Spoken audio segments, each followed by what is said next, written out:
Good morning, everybody. Welcome to the February 21st, 2025 version of the North Dallas Plano Career Focus Group. Today, we are privileged to have Walt Glass talk to us about selling ourselves in job interviews later in the presentation. As always, a quick note, this event is being recorded and will be uploaded to the Career USA YouTube channel. By participating, you give consent for your name and picture to appear, but the Zoom chat will not appear in the recording. While Jeff Morris is recuperating, myself and Walt Glass are assisting, but Jeff is here with us today and is on his way back, and we're very, very happy to have him. Also, as a reminder, since 2007, Jeff has facilitated and led the Dallas Plano Career Focus Group, North Dallas, I should say, created DFW.org, CareerUSA.org, and wrote a book, Your Job Search. It's very good. I have a copy. I've read it. Get yours as well. It's hot. Did you bring any? No, but somebody bought one on Amazon. Wow. So Jeff just said somebody on Amazon bought one of his books this week. So it's still pertinent and hot. All right. And since 2017, he's also been a member of the PIC group. All right. Just a quick reminder, this is a networking session. So we suggest that you turn on your camera and make sure your full name is displayed in the Zoom. We would love to see your smiling face. Turn on your video. Our usual agenda: success stories, job leads, 30-second introductions, a few announcements, and then the main event, Walt Glass. All right. Do we have any success stories today? Any landings in the room? Don't see any donuts. Any landings online? Anyone have any good interviews this week?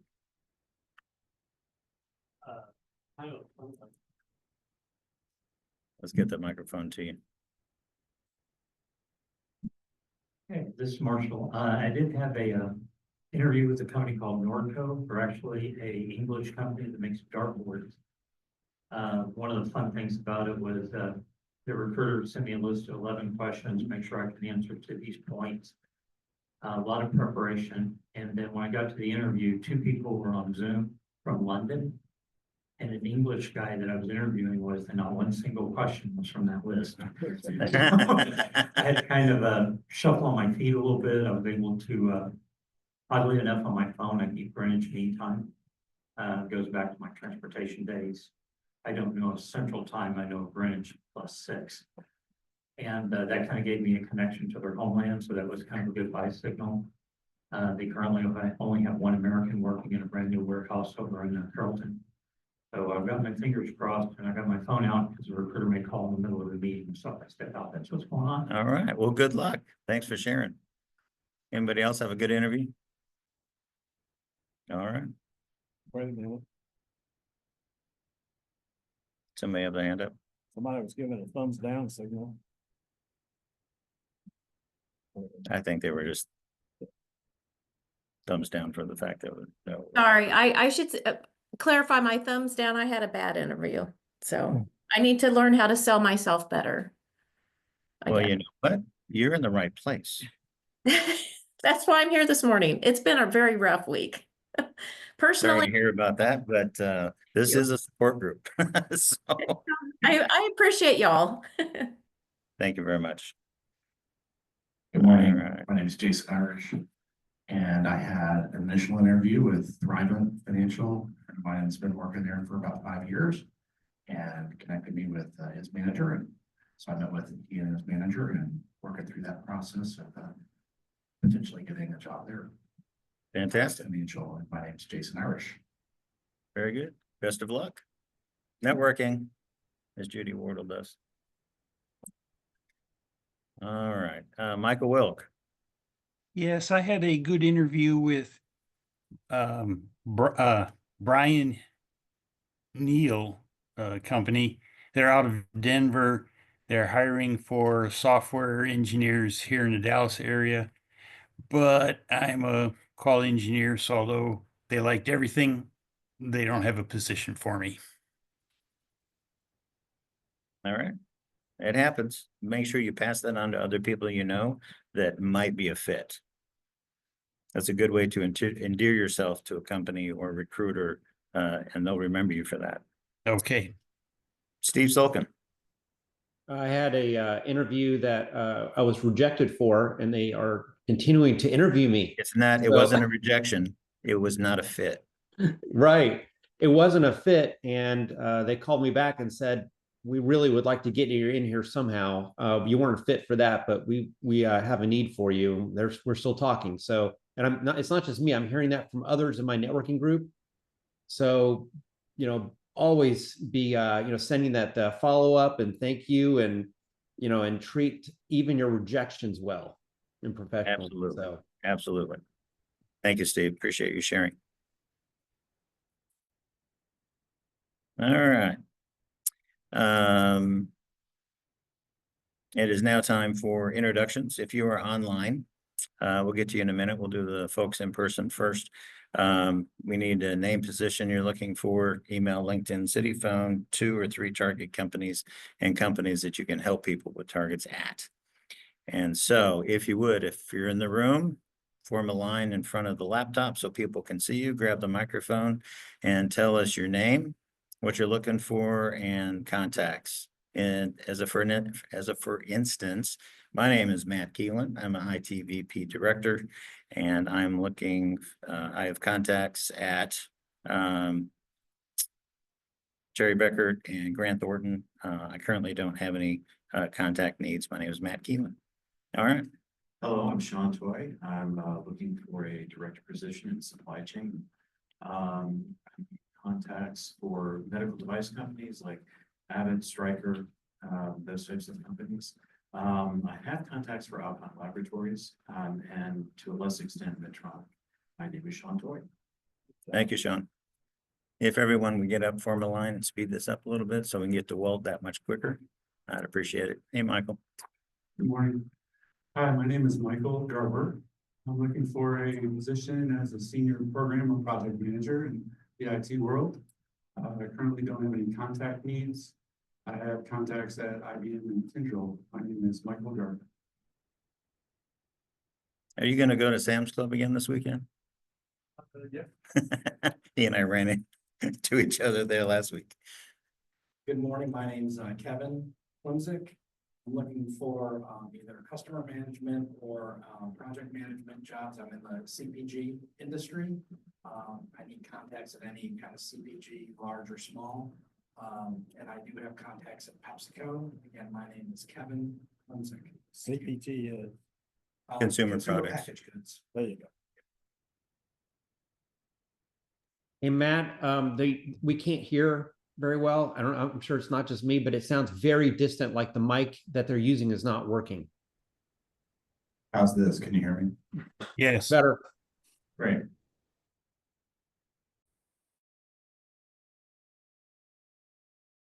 I have 25 years of client relationship experience with IBM and PricewaterhouseCoopers. I have contacts there as well.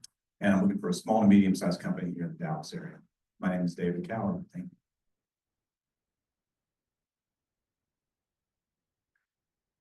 Hi, my name is Daryl Barrett. I am a project/program manager. I'm looking for something within the IT/web development space. I have a lot of background in hospitality and some in financial as well. So if you need any contacts in those areas, I'd be very happy to help. Again, my name is Daryl Barrett. Have you networked with Gemma Ball? She's, Yes, I used to work with Jake. well, there She's you not go. here today. No, she's not. But I'm here. I'm here. Oh, she's online. I'm online today. She is Miss Hospitality, so. Hi, Daryl. Hi, I'm Bindu Chalapalli. I'm looking for data analytics or data engineering leadership roles in consulting firms. My target companies currently are Accenture and Deloitte, but I'm open to any consulting firm where I can grow. And I have contacts at Blue Cross Blue Shield. And I'm Bindu Chalam. Good morning. My name is Kimberly Taylor, and I'm in property management. I'm looking for a property management assistant role somewhere in the Dallas-Fort Worth area. I don't have any target companies, and then I do have contacts at Chase Bank. And again, my name is Kimberly Taylor. It's me again. My name is Jason Irish. I'm a financial services professional. I'm not really looking for any target companies, because I've got plenty of contacts there. I do have contacts at Allstate in cybersecurity, as well as at Fidelity Investments, where I previously worked. My name is Jason Irish. My name is Marshall Gully. I work in the supply chain and transportation management, but I'm also looking to try to get into the Fusion Center for Collin County. So if you have contacts with the Collin County Sheriff's Department, that's the next agency I'm trying to talk to. I think I may have contacts at Abbott. I just recently finished a contract there. So anyway, my name is Marshall Gully. Good morning, my name is Jack Fothering. I'm looking for any sort of IT virtualization systems engineer position. I have vast experience in VMware Cloud Foundation, data center, either physical or virtual, either one. So I'm looking for any sort of either Microsoft Active Directory or virtualization. I have contacts at Brinks, Fujitsu, and Fiserv. And I'm really looking for any sort of data center, position. So I don't have a particular contact I'm looking for. Again, my name is Jack Fothering. Okay, let's go online. And so first up, Andy Rust. Hello, Andrea. Or is it Andrea? It's Andrea. Good morning, everyone. I am Andrea Rust. I go by Andy, so you'll hear that used, which is totally fine. I am a professional learning specialist or training specialist, and I am looking for target companies, Lexia Learning, Everway, which was formerly known as N2Y, or Curapod. Those are all ed tech companies, K through 12 companies. But I'm also kind of branching out into the corporate world as well, hoping to get into that training aspect as well. So again, I'm Andy Rust. Thank you, Andy. By the way, Andy was interviewed last Wednesday. Her background was composed. She used Canva to produce her background. Isn't that a good background? Okay, who's next? Anthony. Recovering from surgery, Anthony. Morning, everyone. My name is Anthony Autry. I'm a senior retail operationist. I impact companies by driving sales and reducing costs. At the same time, I stand in profit. Anthony Autry. Thank you very much, Anthony. Oh, I love this shortcut for your name, Babs. So Beth Allison Bergen. Good morning. My name is Beth Allison Bergeron. I get called Babs. It's been my initials my entire life. I am a product professional. I'm in central Minnesota, so it's much colder where I am than where you all are. I am looking for my next product role. The title would depend on the size of the organization. Someone mentioned they needed contacts in property management. I do have contacts at Madera Residential out of Lubbock, but they have many properties in the Dallas area. If that's of value to you, please reach out to me. I did put my contact information in the comments. Again, my name is Beth Allison Bergeron. Thanks, Babs. That's great. Callum. So my name's Callum Keenan. I'm looking for a quality manager or quality engineer role in an aerospace and defense company. I have contacts at most of my target companies. I have contacts at Elbit Systems, where I spent the last 20 years. My name is Callum Keenan. And Callum is Matt's son. All right. David Ramirez. Hey, good morning, everyone. My name is David Ramirez. I'm an IT support and cybersecurity analyst. I'm looking for an IT support role in Dallas or maybe remote, and I'm looking for connections at American Airlines, GM Financial, CoreLogic, and the Federal Reserve Bank of Dallas. My name is David. Good morning, Jama. Morning, everybody. My name is Jama Ball. I'm looking for a director VP of operations in a service delivery or product implementation role. I need contacts at Paylocity and at Rippling. I have contacts in the hospitality industry. My name is Jama Ball. And we've got two people coming up that have basically the same name. Interesting. Kathleen Dixon. Hello, I am Kathleen Dixon. I'm a senior level vice president with experience leading multi-site teams across multi-site states in the healthcare and senior living, directed towards sales and operations. And I'm known for reducing agency staffing by 90% in the region, saving $32,000 in payroll per community. I'm Kathleen Dixon. Okay, thank you, Kathleen. Now, Kathy Dixon. Good morning, everyone. There's nothing similar about our names except our initials, just saying. I'm a senior level technical writer with extensive experience across multiple industries. And that's what I'm looking for, another tech writer. I was told yesterday to lose industry agnostic, but I have not perfected its replacement yet. So I have a diverse background. I never dreamed I would be working at 7-Eleven, but I was a technical writer at 7-Eleven and Circle K, and I have contacts in the program management department of both of those companies. Kathy Dixon, senior tech writer. Now, Kathy Schwartz. Good morning, everyone. My name is Kathy Schwartz. I'm looking for a project management opportunity. I need contacts at several transportation companies, and I'm trying to branch out from there, but a couple of them are Sabre, Envoy Air, CAE, American, and World Fuel Services. My name is Kathy Schwartz. Okay, I'm not sure how to, I don't know your first name. It looks like your last name is Brawler or Brailer. Yeah, that would be me. It's Kelly Brailer. Hi, I'm Kelly Brailer. I'm a results-driven professional in employee engagement. I also have background in executive administration and event planning, which I know I need to figure out one, but I'm actually looking in all three areas. I have a strong track record of planning impactful events, strengthening corporate culture, and driving strategic initiatives. I'm very passionate about creating people-focused strategies. I excel at delivering measurable results that enhance employee experience and success of the organization. I do believe that an exceptional employee experience results in exceptional customer experience. My target company this week is, or coming up, is Topgolf, and I have connections at OneSource Virtual and Retirement Planners of America. Again, my name is Kelly Brailer, and I thank you all and appreciate the support and appreciate being here.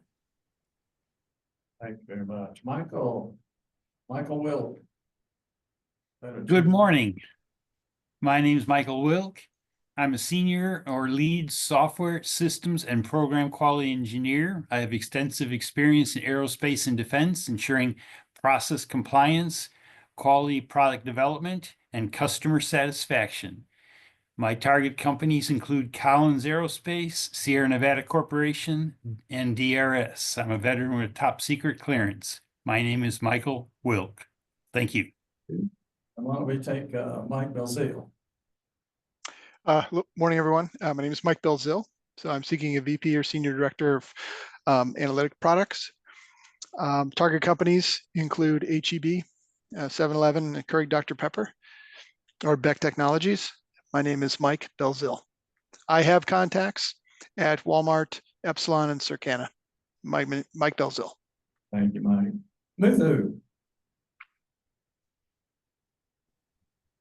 Good morning, all. I am Muthu Ganesan. Leader in IT infrastructure and cloud data center IT service delivery role been playing. I manage a client infrastructure reliable, scalable, and provide a on-time service delivery. I am currently seeking for IT infrastructure, data center project program management, and IT service delivery roles as a director, associate director around DFW across US. Target companies, I can say like a product service based companies in IT, I'm fine with that. Banking, healthcare sector is also, I have experience, so I'm looking on that direction. So I'm Muthu. Thank you. Thank you much. Nancy Wall.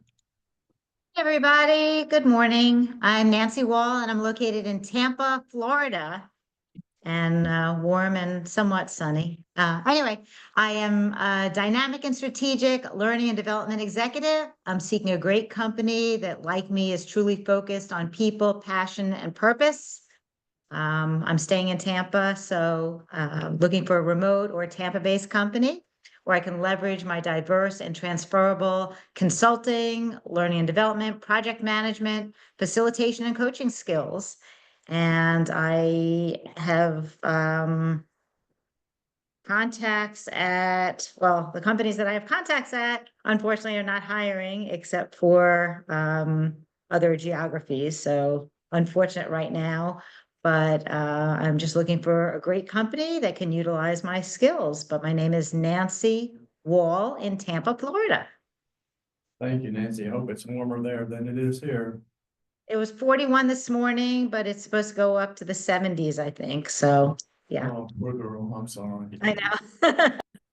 Okay, Nikisha. Good morning, everyone. Thank you so much for this opportunity. I am a HR strategic partner who serves as the eyes and ears of the organization. I streamline processes, optimize costs, and remove barriers to drive team performance. My target company for this week are City of Irving. The other one, the City of Irving, another called Strong Ties, and a company called Malin. It's a Raymond company. Again, my name is Nikisha Penny, and thank you. Thank you, Nikisha. Nikki. Good morning. Happy Friday, everyone. I'm Nikki Wilson. I am looking for HR director or VP HR roles, really targeting the number 2 job, not necessarily the number 1. I need contacts at Sephora and AT&T, and I have contacts at General Motors and TRG. Again, my name is Nikki Wilson. Thanks, Nikki. And the person who speaks English better than I do, Peter Watson.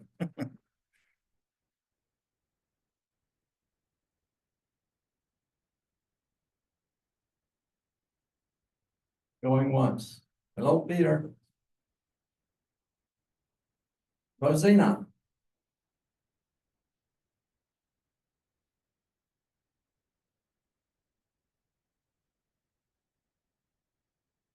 We're going to move on. Roshan.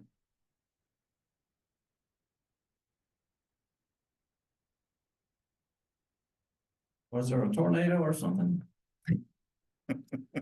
In case you're wondering, we can't hear you, so. You cannot hear us? No, we can. Those that are listening. Sorry, you might be able to hear me now as well. Go ahead, Peter. Go ahead, Peter. Thank you. Fantastic Friday, everybody. Sorry for that faux pas. I am Peter Watson, PMP Certified Project Manager with a background in telecoms technology. I'm looking for a subsidiary of Nokia in Allen. Any contacts up there? I have contacts at Ericsson, Tempest Telecom, and Verizon to share. I'm Peter Watson from Plano. That's me. Okay, now Rosina. Good morning, everyone. My name is Rosina Gallman, and I am your Career Tip of the Week host. I'm looking for a position as a Senior Talent Acquisition Partner or Senior Recruiter position. I need contacts at Delta Dental, Unum Dental, MetLife, ADP, USAA, TIAA, and Ericsson. And I have contacts at a variety of different industries or companies. And so as I hear them, I'll just reach out to you directly. Again, my name is Rosina Gallman, Senior Talent Acquisition Partner or Senior Recruiter position. Thanks so much. Thank you, Rosina. Roseanne.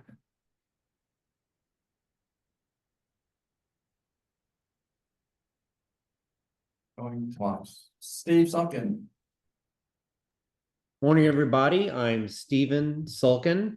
I'm a director of operations excellence and an organizational psychologist. I help people work together better.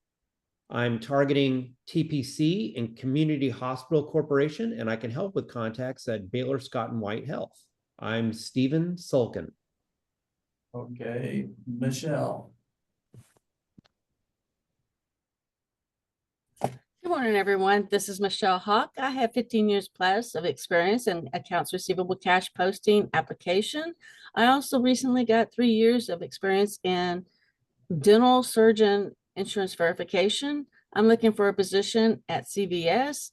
What I do basically is I post payments. And I'm looking for CVS because DaVita that I was at, CVS would be 4 times that company size. I'm looking for a big challenge. This is Michelle Hawk. Thanks, Michelle. Steve.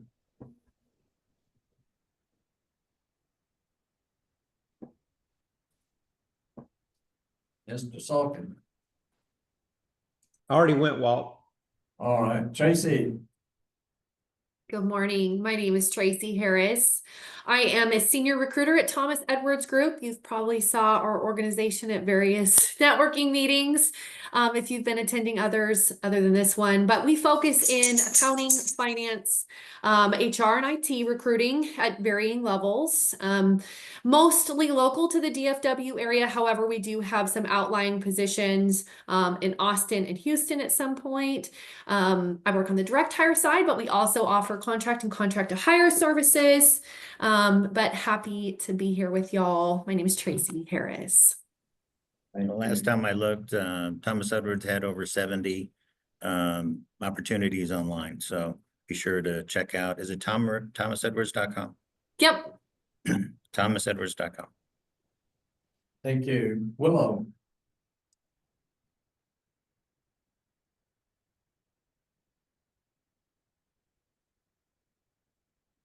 Okay, some of you have joined a little bit later. Vitaly. Good morning, everyone. I'm a supply chain and logistics professional in automotive industry.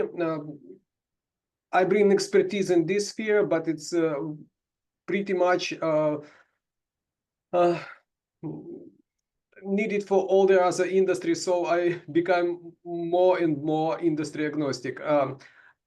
I have contacts at Hyundai Motor America and international truck manufacturer. I need contacts at Texas Instruments and Caterpillar. My name is Vitaly Platonov. Thank you.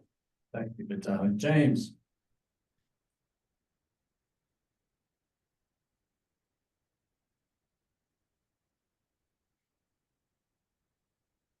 Anyone that I missed?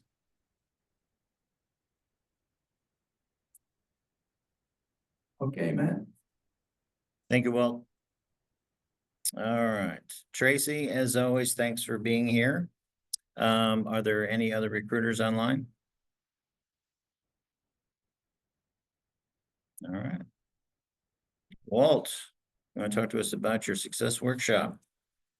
The briefest way I can talk about that is for you to go look at my about section on my LinkedIn profile. That gives you all the details of the workshop. But what is it? It is a learning workshop. It is free and it's meant to learn how to sell ourselves. We're going to talk about it in detail today. And it focuses on selling who we are, what we do, and how we help. Those are the 3 things I think that companies are buying. So how do we effectively do that? So the main objective of the workshop is to move from simple responding to selling in our responses to a selling mindset. You have to be registered to attend. The about section will give you that's the Yahoo email address. It's on my LinkedIn banner page. It's also on the screen. And say I'd like to register. Right now, I'm putting people on the wait list as I'm a month out. I'd be glad to have you get on that wait list. Okay? Let's skip that. Here's just go ahead and pit crew. You do the pit crew. So the Dallas Pit Crew, practice interview team is what PIT stands for, meets in this room on Wednesdays, except for the fourth Wednesday of the week, which is online. So next week will be online. It is the best place to practice your interview skills. We recommend that you come and listen in on 3 or 4 and then sign up for yourself.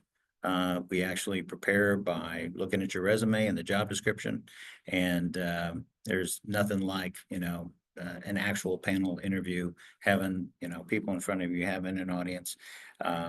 It is, like I said, by far the best way to prepare for an interview. I've been through it 3 times this round, multiple times in the past, and I find it invaluable. So be sure to check it out.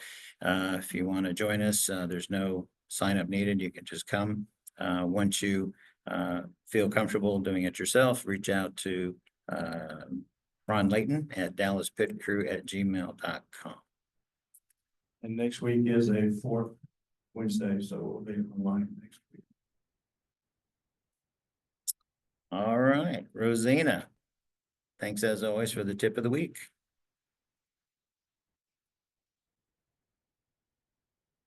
Very welcome, Matt. All right, give me just a second.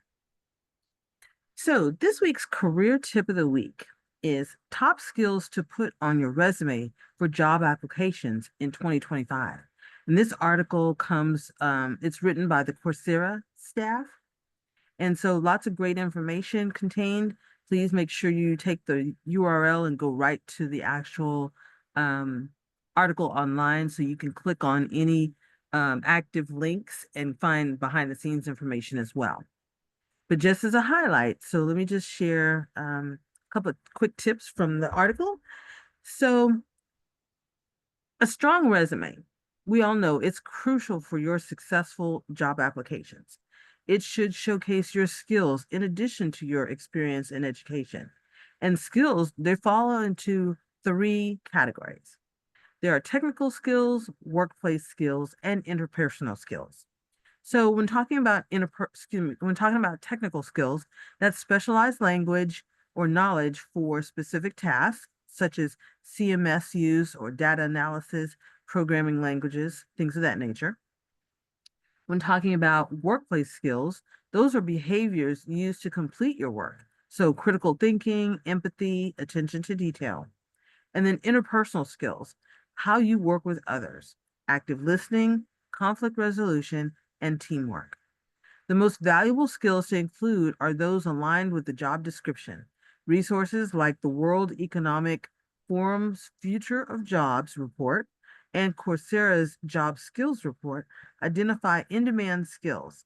And Coursera's top skills for 2025 include e-commerce, media strategy and planning, system security, SEO, customer success, Power BI, Linux, systems design, audit, and marketing management.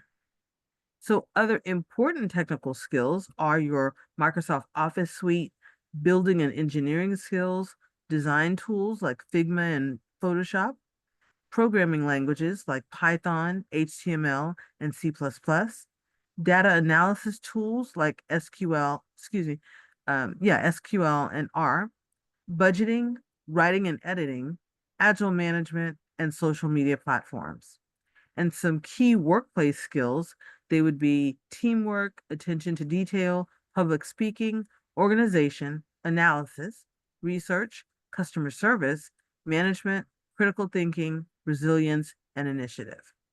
So tailoring your resume to include these items, applicant tracking systems scan resumes for keywords. Therefore, align your resume with the job description's language.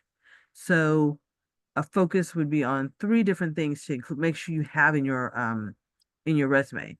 First, you want to list your skills. Second, you want to analyze the job description. And third, you want to incorporate those skills into your resume.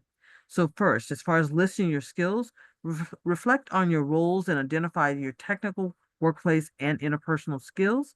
and the job descriptions for similar roles that can provide inspiration. Second, you want to analyze the job description. Note the key skills and qualities that the employer seeks. These are the skills to emphasize. And then third, incorporate skills into your resume. You can do that in 3 different ways: past experience section, skills section, and objective summary. So in your past experience section, you want to use active verbs like managed or developed and integrate relevant skills with your descriptions. Second section you would want to use a skill section. List the skills, potentially categories such as technical or workplace, and consider indicating proficiency levels. And then third category, objective or summary. Briefly highlight key skills relevant to the target role, and then an objective states that your career goals can include a few skills. The summary is a broader overview of your experience and your skills. So by strategically showcasing your skills, you can create a compelling resume that increases your chances of landing an interview. I hope this article or this career tip for this week helps everyone. Again, it's top skills to put on your resume for job applications in 2025. And this is written by the Coursera staff. Have a fantastic weekend, everybody. Stay warm as we are coming out of our extreme winter cold week here in Dallas. Take care. Thanks, Rosina. Always appreciated. All right. Today after the meeting, we are headed to Mama's Pizza right down here east of here on Parker Road. Please join us for some informal networking and lots of calories. They do have a salad bar. And now it's time and cinnamon rolls. Walt is all about cinnamon rolls. So it is now time for the main event. Walt's going to join us. I will be monitoring the chat. So if you have a question, feel free to pop it in there. And with that, and turn on your video so that we can see you for the back and forth Q&A. And now it is time for Walt talking to us about selling ourselves in the job interview.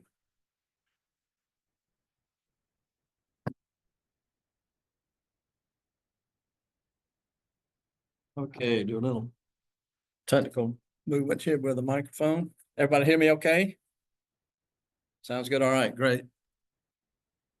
So we're going to talk about selling ourselves in job interviews.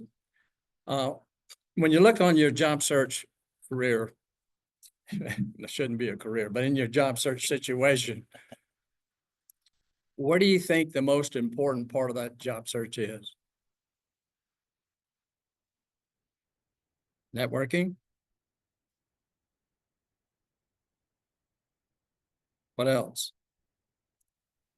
The interview? Close the deal?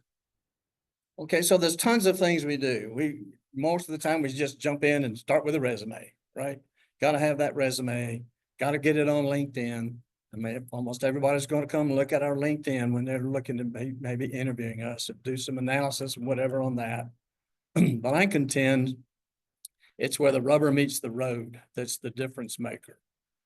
If you can't do a good job in the interview, then all the rest of it doesn't matter. So we're really looking at, and this is why I emphasize the interview and why I do the interview success workshop, is because of the importance and critical part of the job search being the interview itself.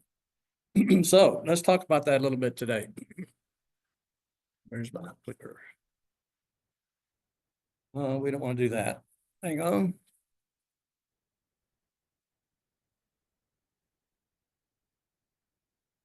There we go. All right. So selling ourselves in job interviews. In the last few years, would you agree that things have changed? And not only that, have changed rapidly. You know, things are really changing at a higher rate. At some point, if you know anything about math and what asymptotic means, it's got to come to some end result. I mean, the world's going to crash or whatever, but it is really changing a lot.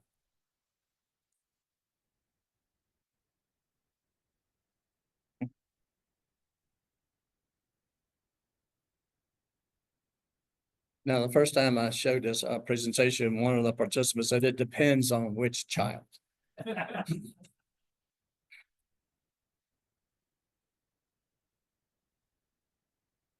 Facebook. I don't know if any of you have taken water out of a hose or out of a spigot outside, you know, and that's what you drink. But today, you know, we got bottled water. 20 years ago, if we'd have said we're going to sell water, we'd have said you're just absolutely crazy. That's a stupid idea, right? But here we are. So how to sell ourselves. And what's the result of selling ourselves well? Number one is a successful job interview. And I define success as I have done a good job at selling who I am, what I do, and how I help. Okay. And it also results in positively differentiating ourselves amongst other candidates. And so it's a result of that. It's something that says, if I can do this and do this well, I can determine, is it a good fit or not? Is it right for me? Is it right for them? We've covered the things that we need to cover as best we can. And at the same time, impress them as a candidate, okay, in a very positive way. Now, I want to mention that Andrea was in an interview Wednesday, and one of the things that she did was in selling ourselves was her soft skills, characteristics, and she demonstrated who she was in that interview, and it was online. And there were had 3 different interviews going on, so there were about 10 observers. Every observer and myself said, we would like to have Andy work with us. She's the kind of person we want that work here. And we heard an example today of saying, well, the interview's still going on. They want to find a place for me. You know, that's the thing that can happen if we say, gee, you're the kind of person, you have the kind of knowledge, we want to get you in here. So don't let the job description also be the focus all the time. The idea is to focus on, how can I get into a company? I don't care whether they're hiring or not.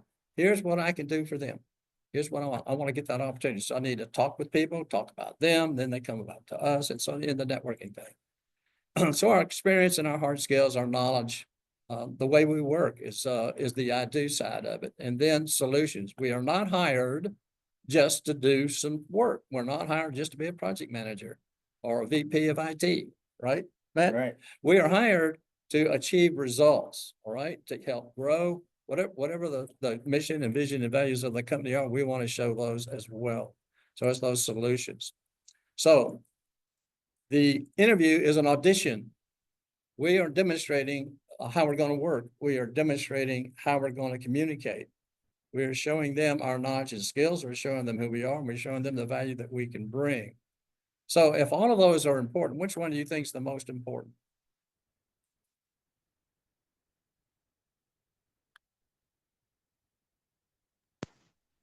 Some people here are saying how we can help. Any others? Peter? Number 3? Who we are? Number three. Number 3?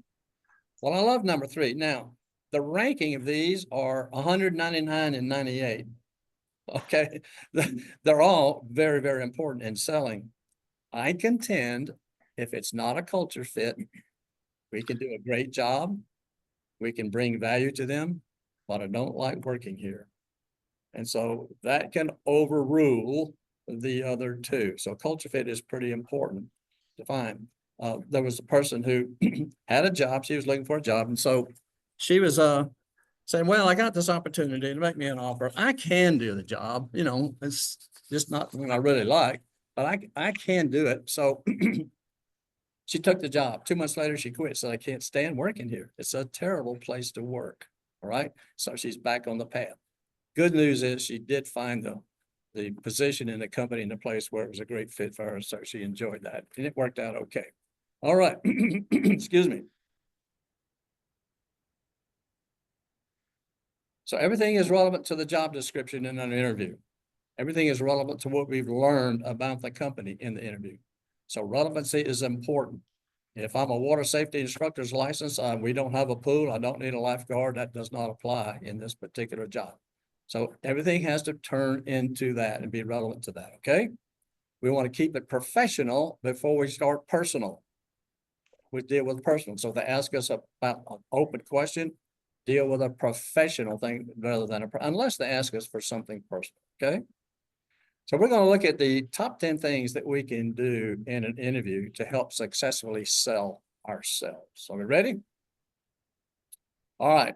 Why is number 10 we're gonna go from least to most, all right? So the last one is the best one. So why is number 10 the last on the list? And we need to get a microphone over to Marshall.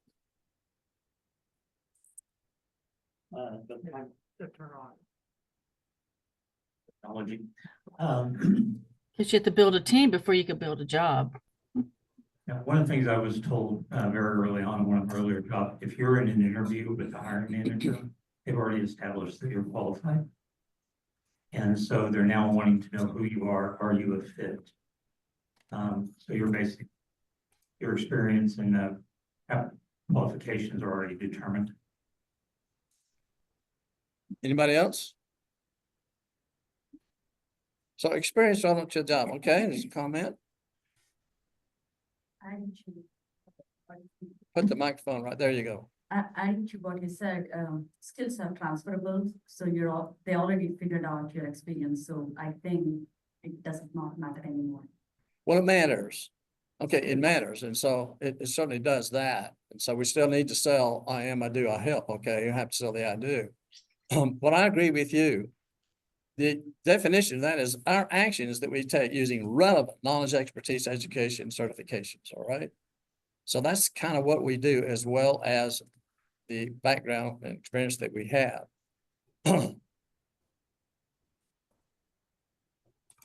Have to read this carefully.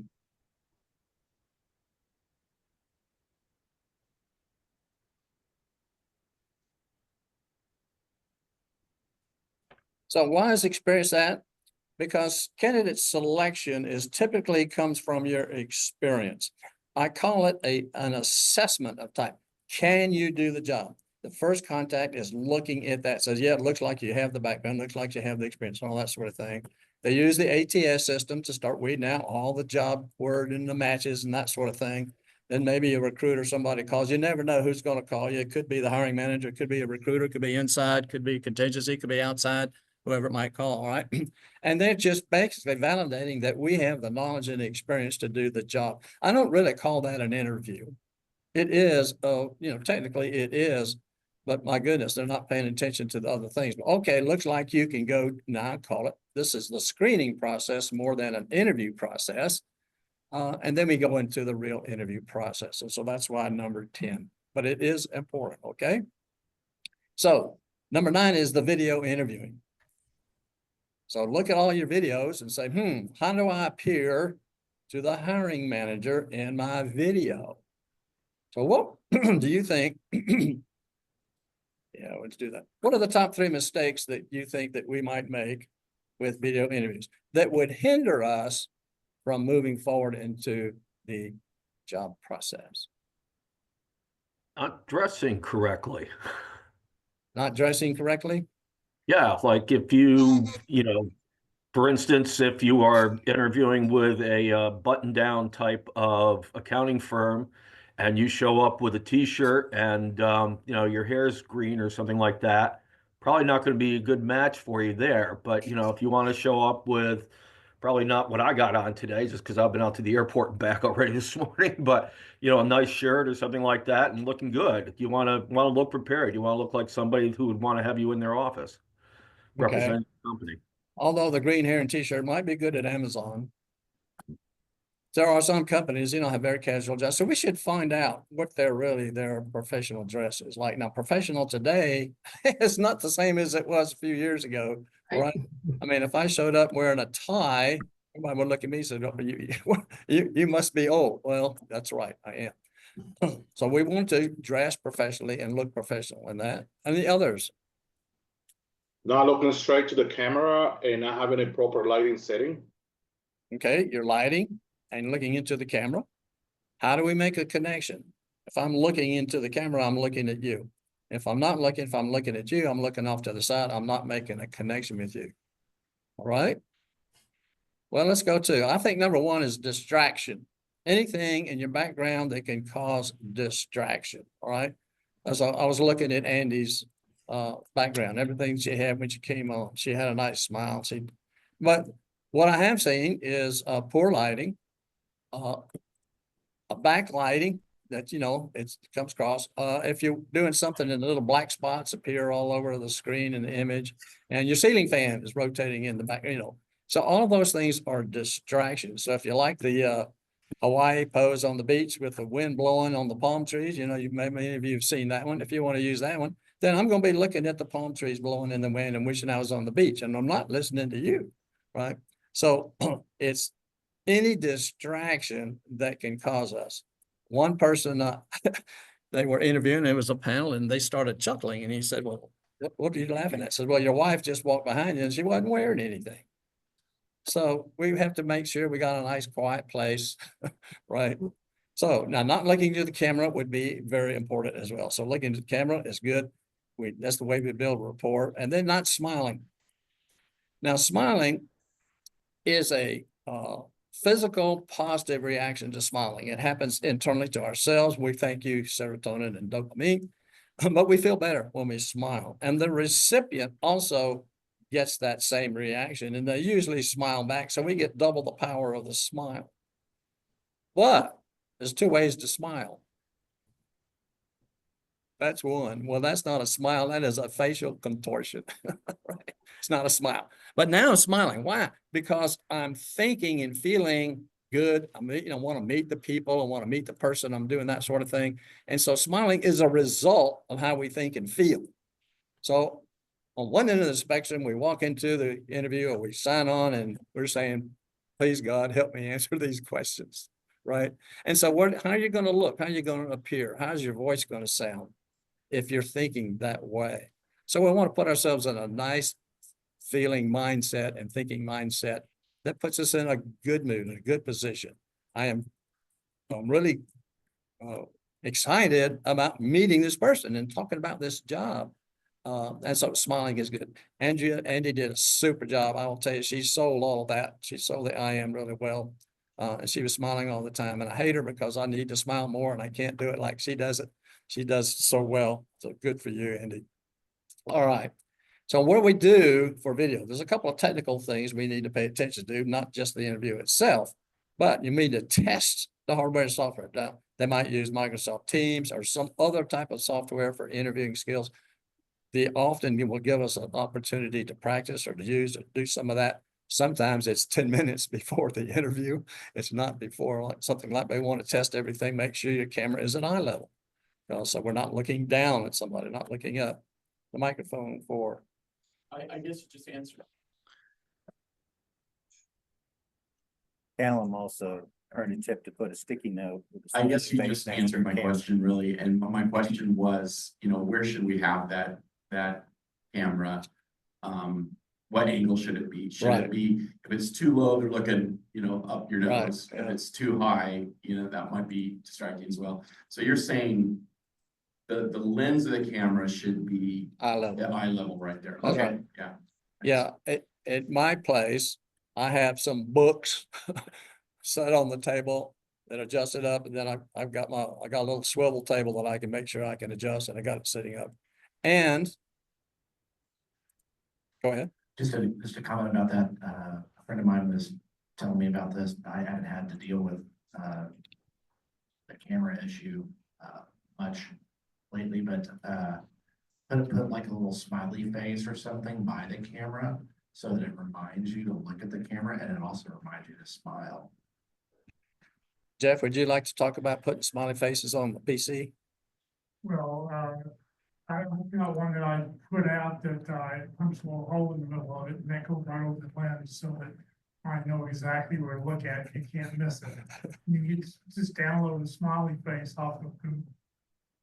Yep, that's a good idea. Put you right in the middle. All right. What's your environment like? Do you have a barking dog? Do you have a cat walking across the keyboard? Do you have kids screaming in the background? What's going on? Somebody vacuuming? What's happening? You want a nice, well-lit, quiet place, right, to do that. So make sure that we avoid any of those distractions that way. We already talked about professional dress. What about a phone number in case things aren't working? So that, who do I contact? So I'm trying to get on and it's not working. I better have a contact for that. And I suggest we also practice. You practice. You can record yourself and take a look at how you look, how you appear, how you seem, what the background looks like. Lighting can be a challenge. Natural lighting is probably best if you can sit towards something where you got natural light coming in on you.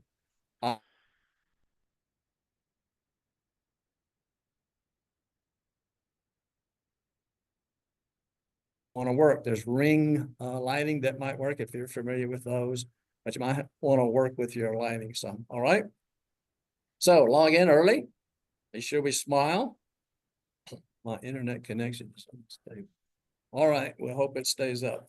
Look into the camera when speaking. You can look at them when they're talking. All right. Good posture. Always be authentic, be genuine, be real. You don't ever want to put on something else because we're going to put that on every day at work. And that's what they expect from us. So be authentic with stuff.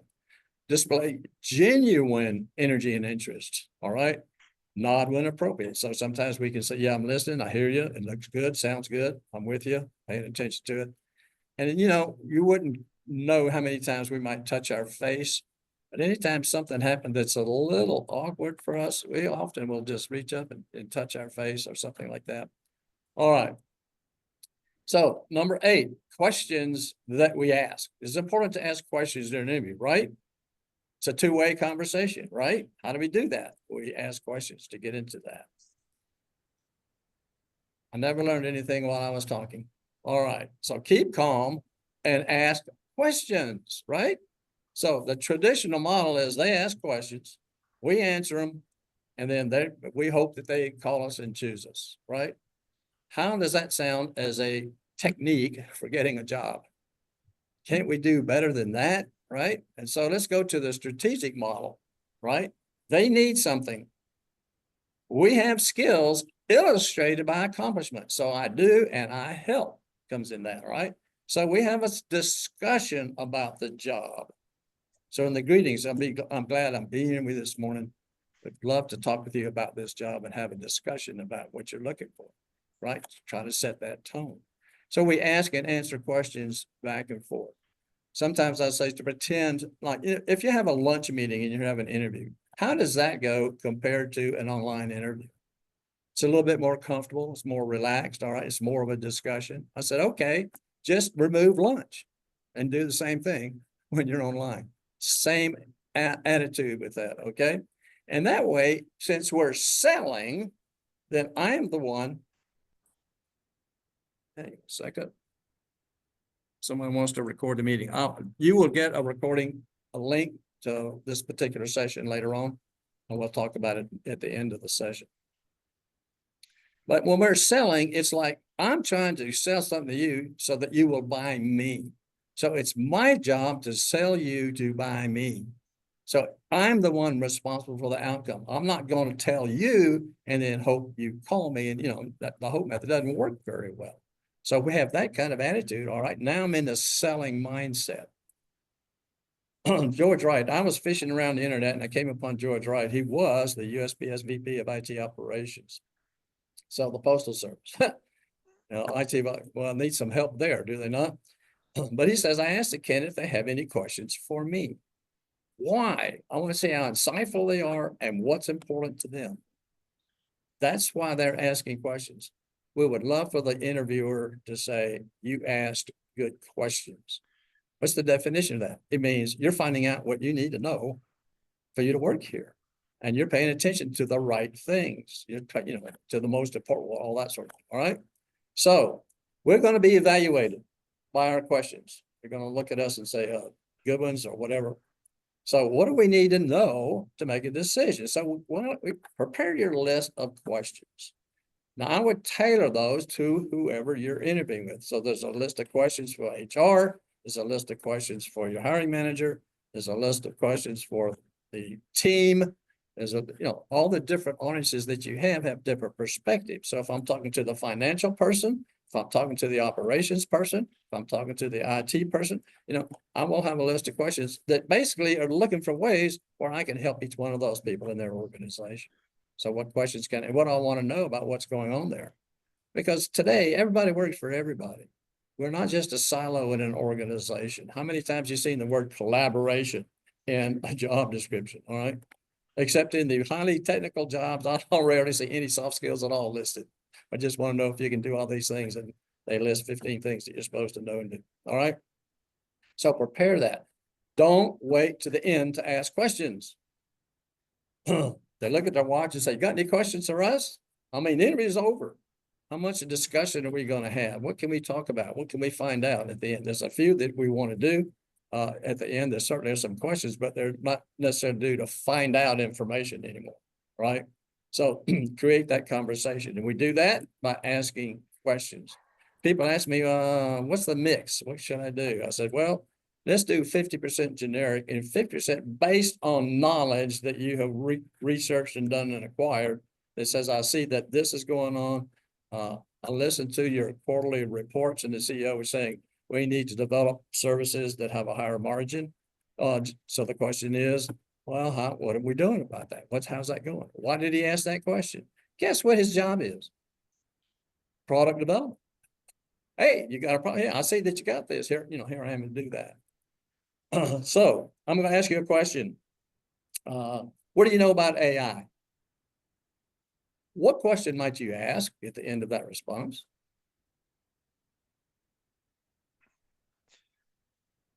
How are you guys using AI today? What are you doing with AI today? How's it going? How are you using it? Where is it? Right. So I would like to determine, is their knowledge about AI more than my knowledge? Yeah. And well, maybe what I need to prepare and do. So in our homework, when we're looking at things, we say, I better be prepared for an AI question today. That's kind of new. It's coming up. It's moving rapidly. So what do I know about it? How have I used it? All right. And maybe have I used it in a business situation? I don't want to tell them I used it to prepare my resume. All right. That's not a very good one. But that's the kind of thing that we're talking about. I'm saying, hey, here's a topic that they're asking me about. Maybe it's a good opportunity for me to ask and get more information in more detail about what's happening, what's going on with that question. Not for every question. All right. So we want to talk about 70% of the time. I mean, yeah, 70, and they talk about 30. We got to let them talk too. All right. Hey, Walt, yes. That AI question has come up for me in the last 2 interviews that I've been on in the last 2 weeks. And it ended up being a good third of the interview was about AI. Now I'm in the marketing side, so it might not pertain in some of the other areas, but was a very big part of both of those interviews was asking about AI, and it seems to be coming up more and more. So you really need to know your stuff on that. I think companies are really looking to see what do you bring to the table in terms of AI these days. Has anybody taken any AI training? Some stuff online, yeah. Yeah. Yep, Okay. I have. I like it. Tell me about your training. What'd you do? So while I took Yeshwant Muslimurthy's AI for the Rest of Us, we learned about the background about how AI was developed, really good for techie folks. And then we actually got to practice different types of AI and understand how to do that. I built a presentation. I also used regular Chat GPT, but it's a deep background on the main AI tools. I highly recommend it. I'm happy to put some information in the chat, but it was 3 or 4 Saturdays, and I was the only non-tech person there. I was very proud of myself for keeping up. But a CTO, all IT folks there, was really good. So somebody had some hands in the room that they've done some training. Beth. Also. Babs. Yeah, I took some courses through Coursera. They were really good, very easy to navigate through. I had been using AI in my last product position, but I've also been participating in a group that's called the AI Study Group that meets 8 o'clock Wednesday mornings, and they have different speakers every week and just some amazing content. It's really, really broadened my understanding of what AI can do. Right. Is that free, Babs? Mm-hmm. Would you be able to recommend a link for us? Yeah. Yep. I'll put a link. There's a Google form you have to fill out first before you can enter the group, but I will put that in the chat. Fantastic. Thank you very much. Thank you. Yeah, everybody participants that have a legible email on their sign-in sheet here or put it in their chat will get a copy of the chat. All right, there's another participant. Yes. Hey, thanks. Well, this is Mike Garber. Yeah, I took a course put on by PMI for project managers. It was an application of generative AI and tools for project managers. Went through a lot of different examples of how you could use the both Chat GPT and the other models in some of the AI apps that are available to to build project plans, to summarize things, to create presentations, do data analysis, and it was pretty informative. Okay. All right, Peter, you had something? And that was free for members of PMI. Okay. Yeah, we're all interested in the free stuff.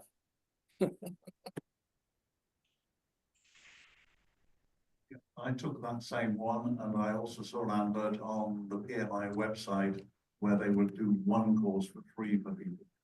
So it's worth going to PMI.org. Great. All right. So let's put some information in the chat. We're looking at doing some of that. So, and that goes with anything. If you look at something and say there's a gap in a requirement that you don't have, we need to get some information so that we can talk about it or understand it. So how we would approach it, what will we do? So that we can at least say, no, I don't have any experience in that. All right. Okay, well, I want somebody who does. Bye. So look at those gaps in your resume. The workshop gives you a way to identify gaps and go through that process so that we can then get a little bit of information and talk about it intelligently, right? All right. Hey, Walt, before you Yeah. go further, just wanted to say one thing I do like too about asking questions is that you can also provide more of what you know if you've done your research. So I'll ask a question, they respond, and then you have a chance to kind of ask them more questions about what you know in depth of what you've researched. So it's a perfect time to really finish the interview. So when we're talking about knowledge and experience and background, I'm also talking about knowledge about their industry, their company, their competitors, those types of things that's saying, all right. And then I can introduce a question with my knowledge to demonstrate it. And those questions we ask where we use information about them or whatever, when we say, I want to work here, we have shown them that we have done research, we've been looking around so that when I say I want to work here, I'm not just saying it. I have already demonstrated and found out all that information. Everything looks good, whatever. So demonstrating your knowledge is better than just knowing the knowledge. Good comment. Thank you. So we can't take over the interview with our questions. We can't do that. We want to stay on their agenda. So we answer the question, but that doesn't mean we can't redirect. In the interviewing business, we call it redirecting. In the sales business, redirecting. So we could say, yeah, I'd be glad to answer that question. Would it be all right with you if, or it says, well, on this particular item of saying, well, I don't have practical experience with that, but let me tell you what I know about it. Here's what it is, and here's how easy it is for me to pick up, and I can use terminology about that product or whatever it is. I can talk about I know about it, and I'm excited to get in, and so that will help us move along, because it's sometimes you just never know why they don't hire us. In fact, all the time we don't ever know why they don't hire us. We rarely get any feedback. Legal has got them tied up so that they can't say anything, and we have to tell them everything. And that's just the way it goes on that side of things. So it doesn't stop us from asking relevant questions. Okay, that's the key, relevant questions. So number 7, listening and speaking in their frame of reference. All right, got a couple examples. I was hired in a small company. It was a $3 million company, 100 employees. I was the controller, financial office manager. Right. So the first thing my boss told me when I walked in on first day says, you keep those women off of my back. So all the women that were in the office were bothering him. All right. So today that's not a good thing to talk about and say. I said, oh, great. I love to manage the people. I'd like to get, some managing people experience. I said, all right, just what it is. And one of them was his wife. Okay. So that was kind of interesting to have to go through that. But as I was there for about a week and I did some analysis and looking around, and I went and said, man, I want to meet with you. Mac was his name. He said, okay, well, I said, what is it? I said, well, I've discovered something that I think is pretty important here. What is it? You're not making enough money. Big take back. And he said, hey, now you're talking my language. All right. Which is true. I said, you know, we're doing some things here. We got a cash flow problem. You're billing everybody. We should get payment. You know, all that kind of stuff was going on. Talk about it. I said, here's how we can improve and do that. But I got his attention in his frame of reference to say, instead of just coming there and say, here's what I can do to improve things, say, here's what affects you. Here's how that's going to affect you and how we can change that. So speaking in their frame of reference. So I was looking at our bank book and man, we were just spending too much money. There's a lot of money in the credit card. We had to pay out. I looked at it and say, well, if I paid the minimum payment, it'd take 39 years to pay it off. And so I was talking with my wife and I said, honey, we got to watch what we're spending too much money. She said, no, we're not. You're just not making enough. Well, how do you argue against that? I mean, you know, I lost that battle, but she has a different perspective, you know, than I had with that. So it was quite different. I have to tell you this, men, when we go to an in-person interview and we're interviewing with a woman, what is one of the things we want to do? How do women look at us as opposed to how we look at us? Peter? Avoid mansplaining, avoid trying to dominate. Right. Use a soft voice. Right. Command.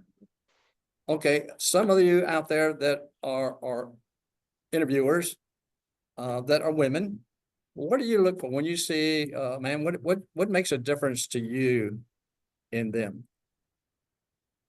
Somebody jump in and tell me. What's your perspective?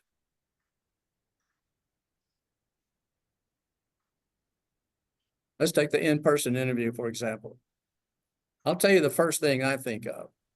Men, do your nails. Women look at fingernails. I mean, they accessorize, their ears are decorated, their necks decorated, their wrists are decorated, their toenails are decorated, everything's decorated. We're not. All right. So when a woman prepares for an interview and they're looking in the closet, they are looking in and say, no, then pull this out. No, that's not good. And so what shoes am I going to wear? They do all of that. What do men do? Yeah, I can wear this shirt. So we want to do something that says, hey, remember who you're talking to and what they look at and what's important to them and how we can do that. So we got to do a little bit better. I got one other own perspective. So I have a nice relationship with a woman who has a grandson. He was 12 years old at the time. He calls her Gagi. All right. Well, the subject came up with his father about sex. He immediately says, name of wife, come in here and help me. So he asks a lot of questions and they explain all to him. They treat him very much. They don't do baby talk. This kid's really smart too. So they went all through it. He says, okay. He said, well, I just got one question, just one more question. And so Dad is, okay, what is it? He says, does Gagi know about this? So a little bit different perspective. All right. So listening and speaking in their frame of reference. They always have their agenda and their frame of reference. So let's talk about a question. What gives you the greatest satisfaction? All right. First of all, we want to say, we're going to answer that professionally before I answer personally, all of that. And so one answer is I enjoy completing projects, collaborating, and working with cross-functional teams. Where's that? That's an I do. I like doing this, right? Well, we're selling. What else can we sell with this question? Can I sell some I am? Can I sell some I do? Can I sell some I help with that response in their perspective and what they're looking for and what they're looking at? So here's another choice. I enjoy collaborating, cross-functional teams, and completing projects that value, increase revenue, customer reps, more sales, impact our bottom line. The question comes up and says, would you like me to provide an example? Right? So now here's an opportunity to ask a question, let's say about the satisfaction. and we can do that. And so that actually sells all three. I'm results driven. Here's what I do, and here's how I can help you. All in that answer. See the difference between that? Why should I hire you? Because my background and skills fit the job description. Oh my goodness, let me get out an offer. Right? It's more than that. So how about the strengths? So there's always interest in our strengths. Why do people ask about our strengths? Who can tell me? If you're asking people about the strengths, why are you asking that question? What's the motive behind the question? Every question has a motive.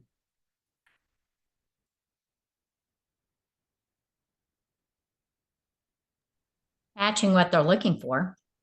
Right. Does it match? Certainly it doesn't match. Are we looking for those strengths? Who has a Peter? Find out what your self-perception. Right. What you see they are. So there's a couple ways to answer that question. My strengths are ABC. There's another one that says, people tell me I am ABC. Or my last performance review, they pointed out ABC. So people tell me I am is saying, I'm not just giving you a self-assessment, I'm giving you what other people see me. A little bit stronger answer, right? With that. But the idea is there's more in knowing interest in what we do with the strengths than just have them. So what can we do with those strengths? How do we create the value with those strengths is the important. So what are your strengths? Well, among others, I practice integrity, responsibility, focus on getting things done, all relevant to the job description. And they aid in building trust, positive relationships, and optimization of resources. So I can sell I am and a value. And here's the value of those strengths. You're getting the drift now, how we're talking about answering questions, selling I am, I do, and I help. All right. So we just add to it. All right. Company knowledge. We've talked a little bit about that already. So I want to mention Jared.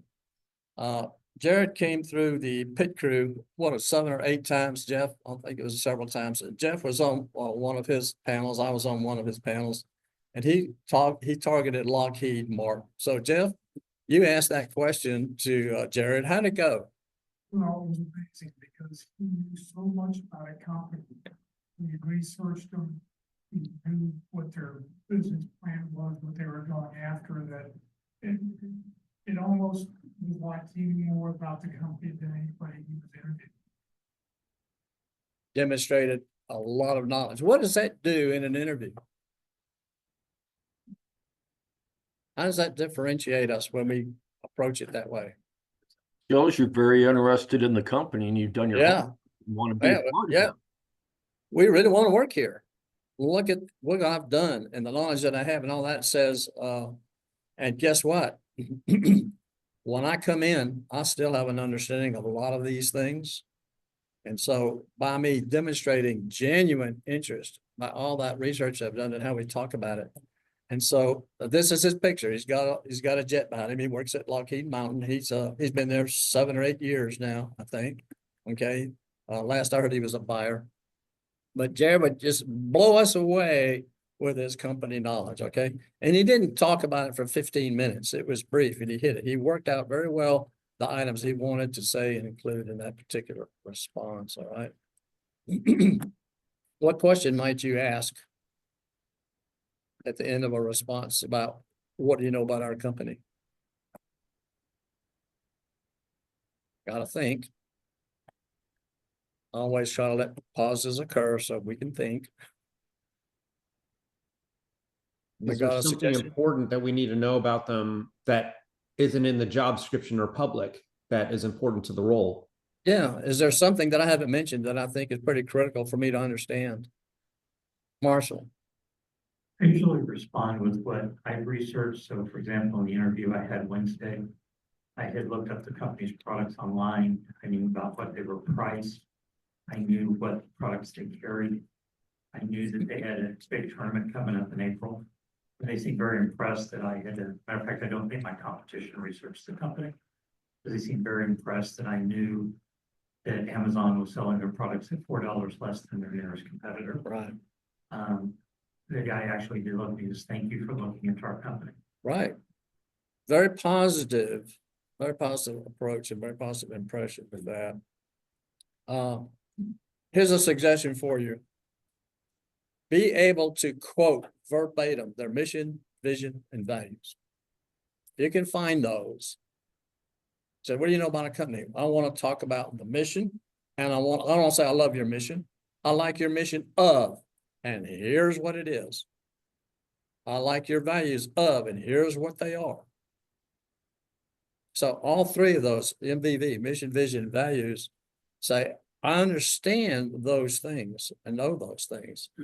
That's going to help us say, when you say, I want to work here, you like the mission, you like the vision, you like the values, okay? All right. Knowledge is power. What do we want to know about?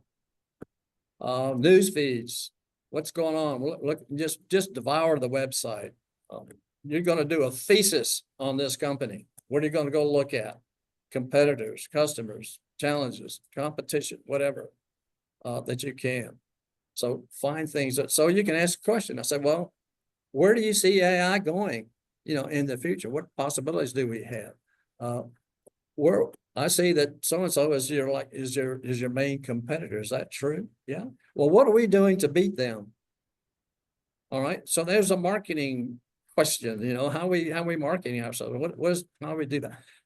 I think you get the picture. All right. And so it's good old George Wright. He says, you better know something about the company. Have some understanding of the objective of the position, right? Find out how they perceive it so you can address what they are looking for. All right. Well, I also think I was just going to say that if you're prepared with maybe one solution or thought behind that, it also shows your strength in research. Right. Right. All right.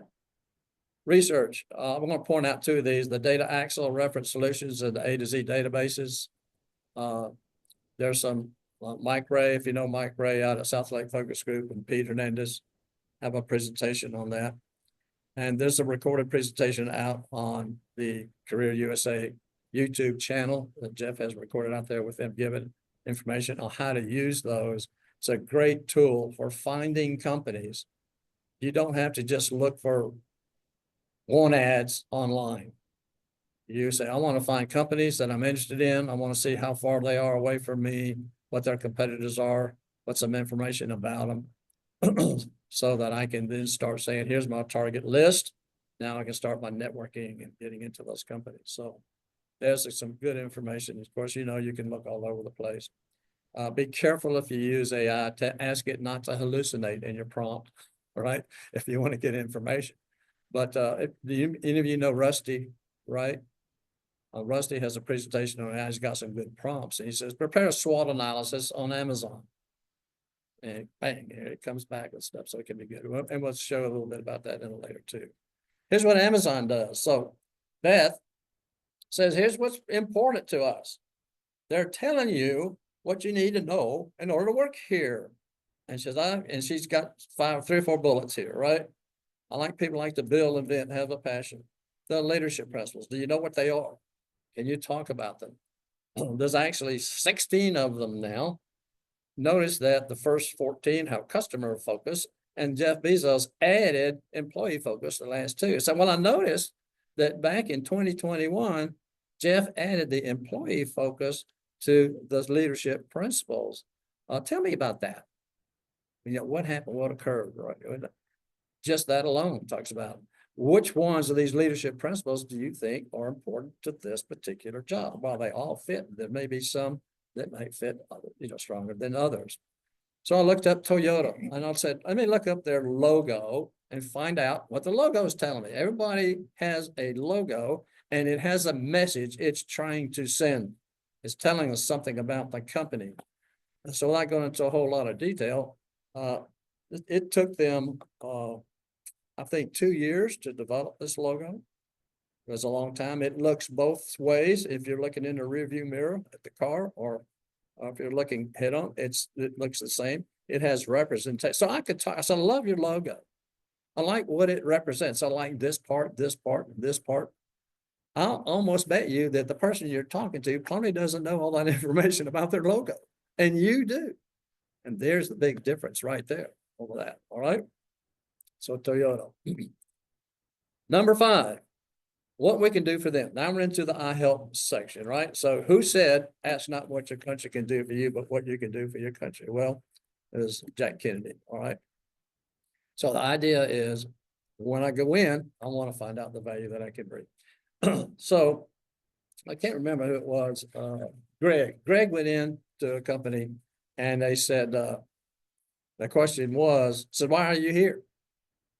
Why did you come here? All right, not an uncommon question at all. He says, well, I'm here to find out what I can do for you. And they were all taken aback. Said, well, nobody's ever said that before. Nobody ever come in with that approach. Just that alone was such a difference maker right up front, very positive impression. I'm looking to bring value. What is it I can do for you?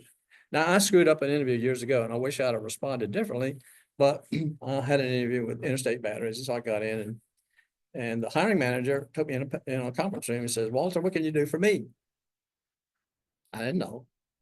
So I just told him my resume. I went through it. What I should have said was, well, I'm here to find out just exactly what do you need for me to do for you. If I'd have responded back that way, I think it'd been a little bit better. But I was not hired after the first sentence of my answer to that. I was already, out of the picture, which is why I actually started the interview success workshop. So I got to do better than that. So that was the catalyst for doing that. So what are our list of achievements relevant to the job? What have we done in the past? What numbers can we put on it? What percentages? What value can we say about those? All right. Many people talk in generic value. All right. I want to help the company grow. I want to improve processes, and they talk generic value. I've had over 1,100 interviews. I hear this stuff all the time, and it's not different. It's not that it's so bad, but we're just missing the opportunity to differentiate ourselves in a positive way by saying, for example, all right, I love improving customer satisfaction. For example, I took one person's customer satisfaction score from 4 to 9 in 2 months. Would you like to hear how I did that? All right. And so here I am selling the value. Do they want to know more about it? Or do they not? And we'll talk about that in just a moment with Star Story. All right. So get some specifics. And my general guideline is anytime you mention a specific value, add a specific, generic value, add a specific. And so for example, and then give a specific to it. Okay. All right. Here's an example. Sometimes these are on your resume. I see a lot of resumes without a lot of value. A lot of I do, maybe some I am, but not very much. Here's what the value of what I did was. All right. So I built and maintained successful partner relationships, met sales quotas, increased revenue, profit, and customer satisfaction. Right? They're very generic. There's 3 of them, right? Sales quotas, relationships, actually 4, right? For example, and then I can pick one of these, I increased the win rate from 0 to 70% for contracts over $1 billion. What? You did what? How did you do that, right? I generated $2.8 million a year revenue with 25% profitability because I love talking net value rather than just increased sales because I could have sold $100,000 and it cost us $200,000. So I like to add the net value of it. I'm business oriented. They are business oriented, so I want to make sure I do that.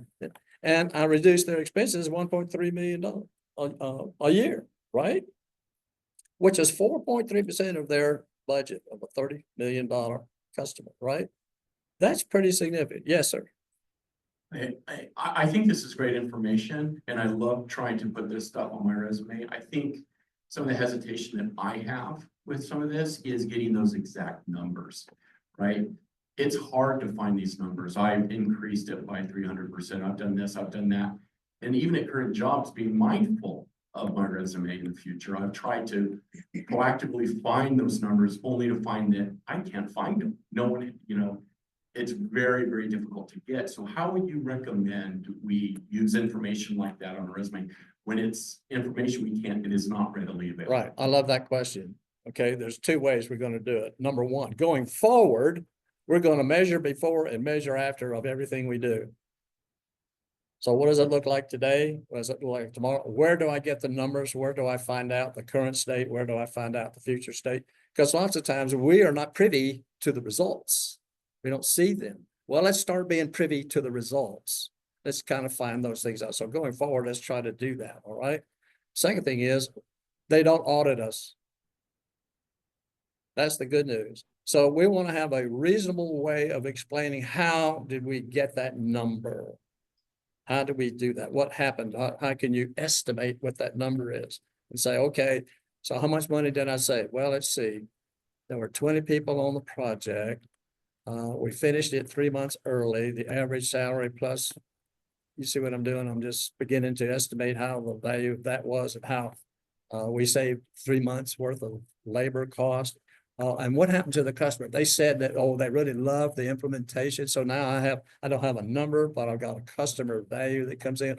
The president recognized me and rewarded me. I got a vacate. All those things that can come in. So the interesting thing is that almost all of us underestimate the value of our job. I find it over and over and over again. I start asking people, so what happened? What was that? What occurred? Did you get recognized for any of that? Oh yeah, I got a bonus. Okay. How did the team do after that? What was just start asking them questions and they find out 6 or 7 things, the impact of that job was on them. So that can help us, going forward, but we can estimate that. So I know that the collaboration and the team worked a lot better together. And then so we enjoyed the meetings were a lot better. They were more focused and everybody contributed. Right. So I could start saying those kinds of things where I don't have an exact number, but if I could estimate a number. So, our meetings went from an hour and a half to an hour. Does that help? Yeah, I would build on that, Walt. I totally agree. I think if you don't have a dollar sign, see if you can estimate an operational metric, to like, Walt gave several good examples, reducing the amount of effort, the amount of time it takes to do something, the satisfaction level, something along those lines. And if you do use dollars, you don't have an exact amount, just have an estimate that's very conservative, reasonable, and just say, I saved, over whatever that is. If it's over $1 million of savings, and you just highlight it's over $1 million of savings. Right. So you didn't have to be, again, you're not going to be audited. So, but you want to just highlight that it's like you move the needle. And be prepared, and be prepared to say, how did you arrive at that number? So even if it's an estimate. And you can say, I estimated $1 million in savings, or you can put that in if you want. I don't think you need the estimate, but just here's what it did. And then if they want to know more, it's always start with brevity, let them ask for more detail. They want to know more about it. All right. Any other questions? Good question. Pausing before answering. Why in the world is that number 4? Is it that important about pausing before answering? What's the value of pausing? All right. So we're thinking about the answer. Yes. Oh, sorry. Well, I was just saying to give yourself a couple of seconds to, one, hear the question, make sure you're like fully hearing what the question is, and then gathering your thoughts so that you can get out what, you really want to convey. So just kind of giving yourself a minute to compose yourself and then hopefully to be able to convey what you want to convey in the way that you want to convey it. Right. We got a microphone. There's a fantastic video of Steve Jobs pausing before he answered a question he was interviewed. Just look it up on YouTube. It is incredible how he took the time to really think through that and give a response that really that was adjacent to what the question was, but not exactly what the question was. What do you think that impression is on the interviewers when we pause and think about our answer? Then we deliver a nice, clear, concise answer. You think that's a strong differentiator between other candidates that are talking while they're thinking what the answer is? That's a good question. And they say that every question says, I don't know what the answer is. I have to speak. Silence is killing me. I got to make noise. Right. When the opposite is true, it's better to pause, think about that answer. So and then when you are talking, you're usually saying, stuff like that, or just gibberish. So right. you're not adding any value by just filling the air. So what's the general rule? If you don't know what you're gonna say, shut up. Don't talk. Figure out what you're gonna say and then say it, all right? If it gets a little tight, say, let me think about that. Buy some more time if it's starting to work against you. And there's some other options, not gonna go through them in the workshop about, well, do I need to come back to this or how do I answer that? I wouldn't use it as a technique, but if you really want to come back to answer a question later, you better know that you've got to have an answer for that question later. Unfortunately, that's going to interfere you with the current conversation, everything is going on, because now you're trying to think of an answer and go back and forth. Marshall, over here. And then if you can answer it and answer it well and briefly, it's very, very positive. Yes, sir. One technique that's worked really well for me, especially back in the early teens, late aughts, when behavioral interviewing was such a big thing, is I would put my resume in front of me and he would ask me, tell me about a time when, and I would go down my list of accomplishments and I would tell them a story from the resume, something they've already read. It gave me a way to know what I was going to say and not get lost, but at the same time, it wasn't a memorized answer. It was more authentic. It gave me something to do during that pause. And the other little trick that I did is the bottom I had the time I didn't do real well because that's not on the resume. So I kind of had that story down at the bottom, but that's how I kind of use the pause. They watch me kind of go through my resume and find my accomplishments that apply to that question. Every line item on a job description is a potential question area. Right? All right. So here's what good old George Wright says.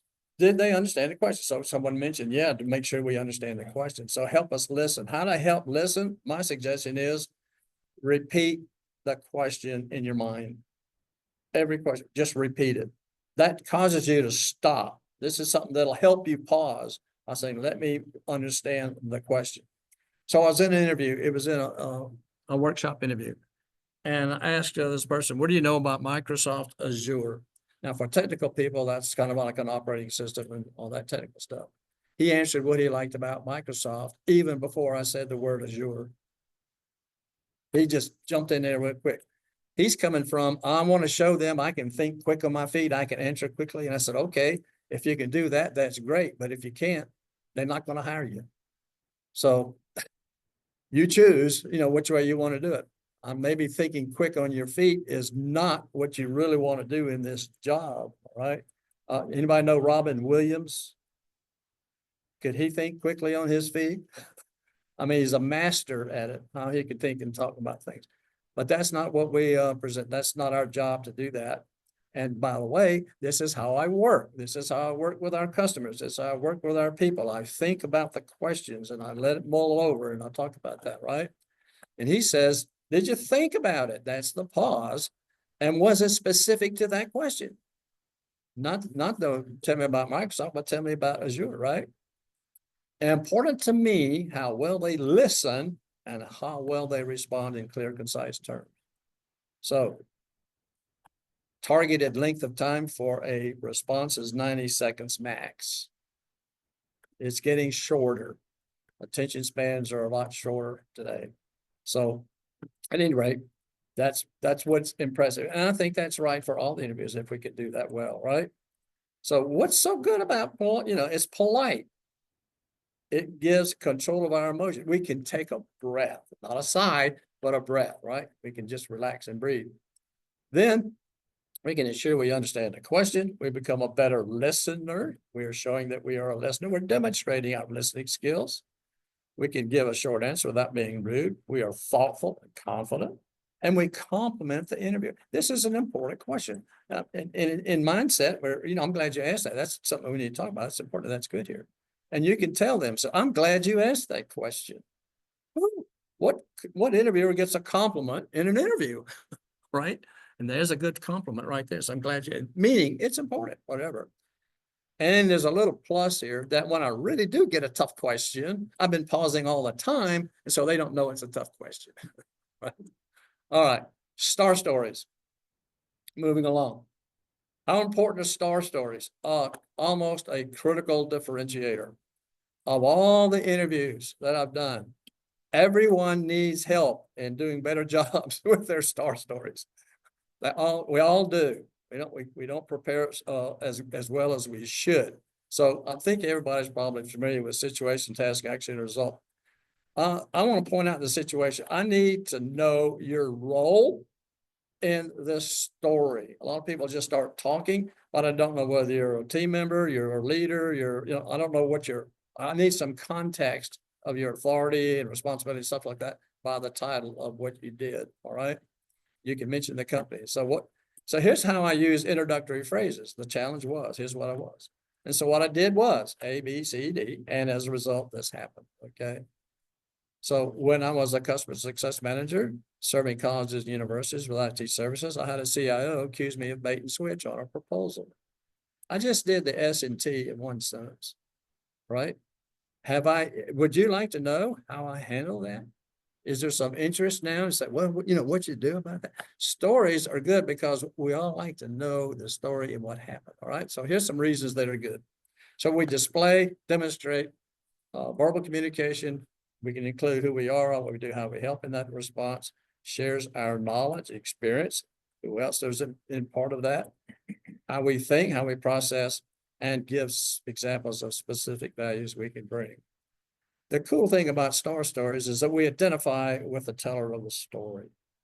It's like identifying, Tom Cruise was hanging out of a tall hotel in Dubai in a movie. I'm in my lazy boy and I'm clenching the arms of that chair. I'm just as high as he is. I'm beginning to heights. I don't like heights and that sort of thing. So we experience this, so we put ourselves in the place and we're kind of going along with you as you tell the story, identify with you in that story. And that really makes it memorable.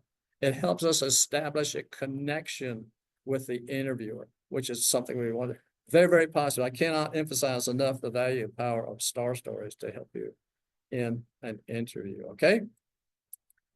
Culture fit, pretty important, right? Number 2.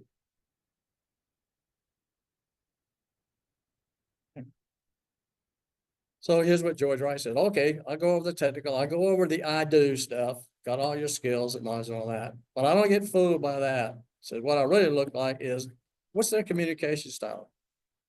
How are you communicating with me during the interview? This is the way you're going to communicate at work. And it better mesh with our culture or we're going to run into problems. So we have values and we have culture. Values are the beliefs, philosophies, and principles. And then culture includes the values, but how do we do it? How do we work? How do we operate? How are decisions made, et cetera? All right with that. So what is our problem? What is our preparation? What are our prioritized values? What do we have? What are they? I ask this question a lot, particularly in the pit crew. If you get me, you're going to get this question. Describe your ideal environment. What does it look like?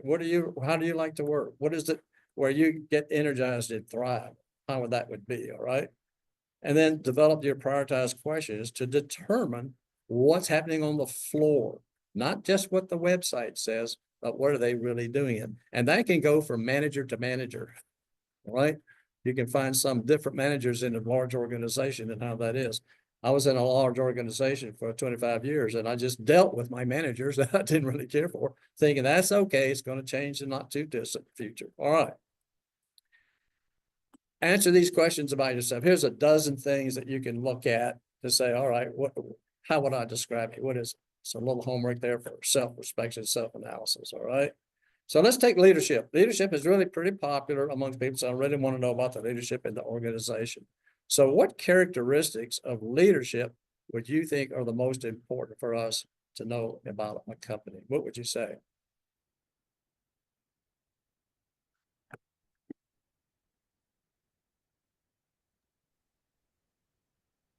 Ability to listen. Say again, Penn. Ability to listen to those Okay, who listening. Yes. Ability to listen.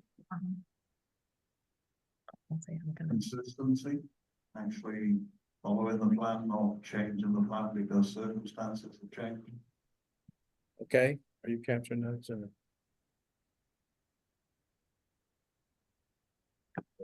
Okay, we're going to do something in a second. Matt's going to help me out. So consistency was one. Pen, yours was Being able to listen to those around you. listening, okay? I think valuing team members and Okay. appreciating their work. Valuing team members.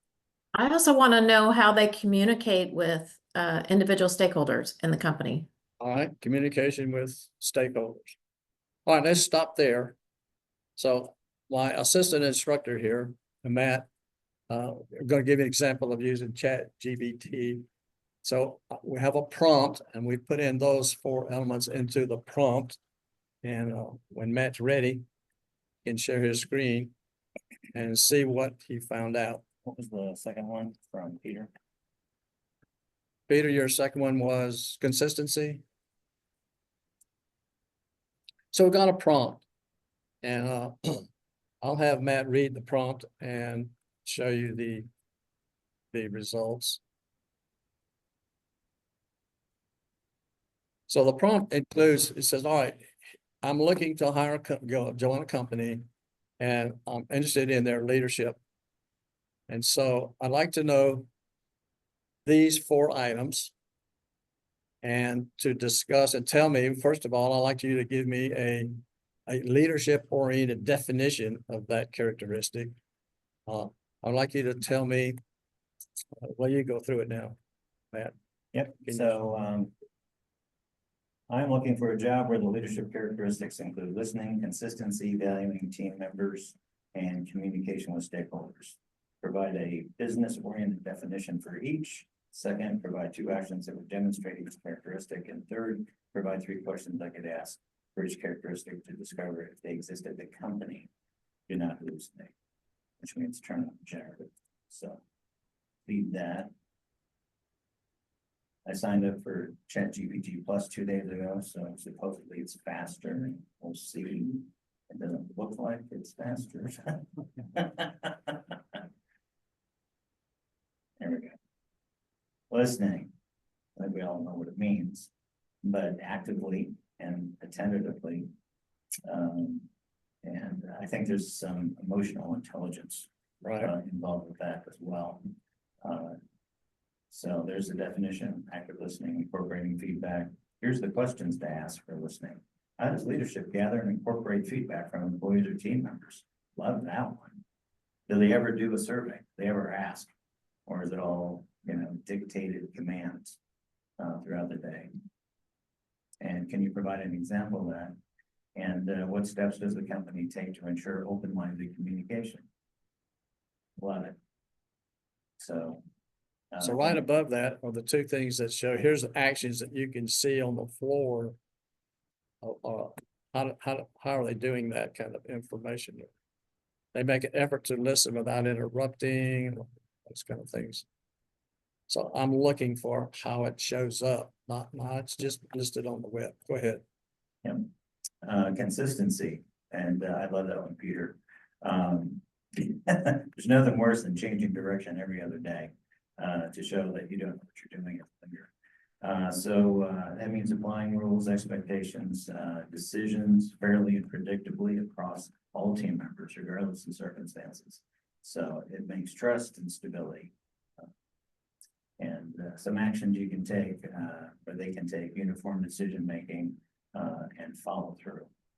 Questions that ask: how does the company ensure that leaders maintain consistent decision-making? Just coming right out. How do they do that? How do they handle changes in company policies? And can you share a situation where they actually did that, demonstrating consistent behavior, putting it back in the report? Valuing team members, that's a big one. Everyone wants to be valued. Recognizing, respecting, supporting employees' contributions. Action, recognition, empowerment. Questions to ask: how do they show for appreciation? What are the opportunities to develop skills and advance within the company? And then you can ask them, what is their budget for skills, training? Communication with stakeholders. conveying important information clearly and regularly? Do you have all hands meetings? Do you get regular emails from people high up, CEO, COO, CFO, about the strategic direction and goings on of the company? And so we can update. So we go. Transparency, big one there. Here are the questions. Love that prompt, Paul. And love the I had a good teacher.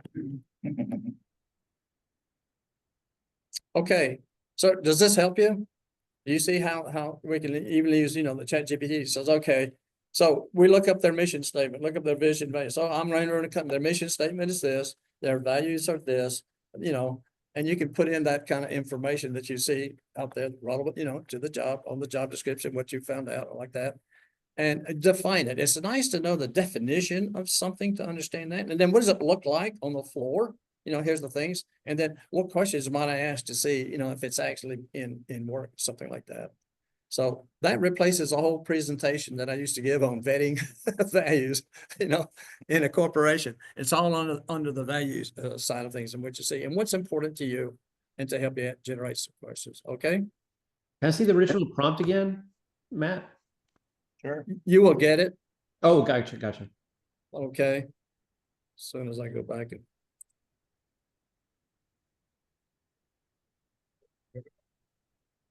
All right. And so here's the prompt. So it'll be in the handout that you'll get on this. And I chose integrity, transparency, loyalty, and good communication. All right. And you can change the number. I'll provide 3 actions, 2 questions, 4, whatever you want to do inside of that to get some ideas. Adopt you from what ChatGPT gives you. This represents me. This doesn't represent ChatGPT. This is me. This is so use it wisely for that. Okay, let's move on. All right. Here's what I used to do. What's the definition? What's the value of it? What's good as leadership? How's it demonstrated? And what questions can it determine? So you might work on each one of those to do that too. Just ask, what's the definition of it? What's the value of this particular characteristic?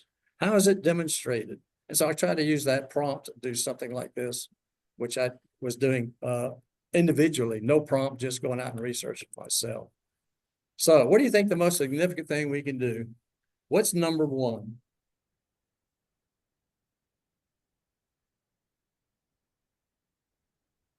Peter, ask for the help.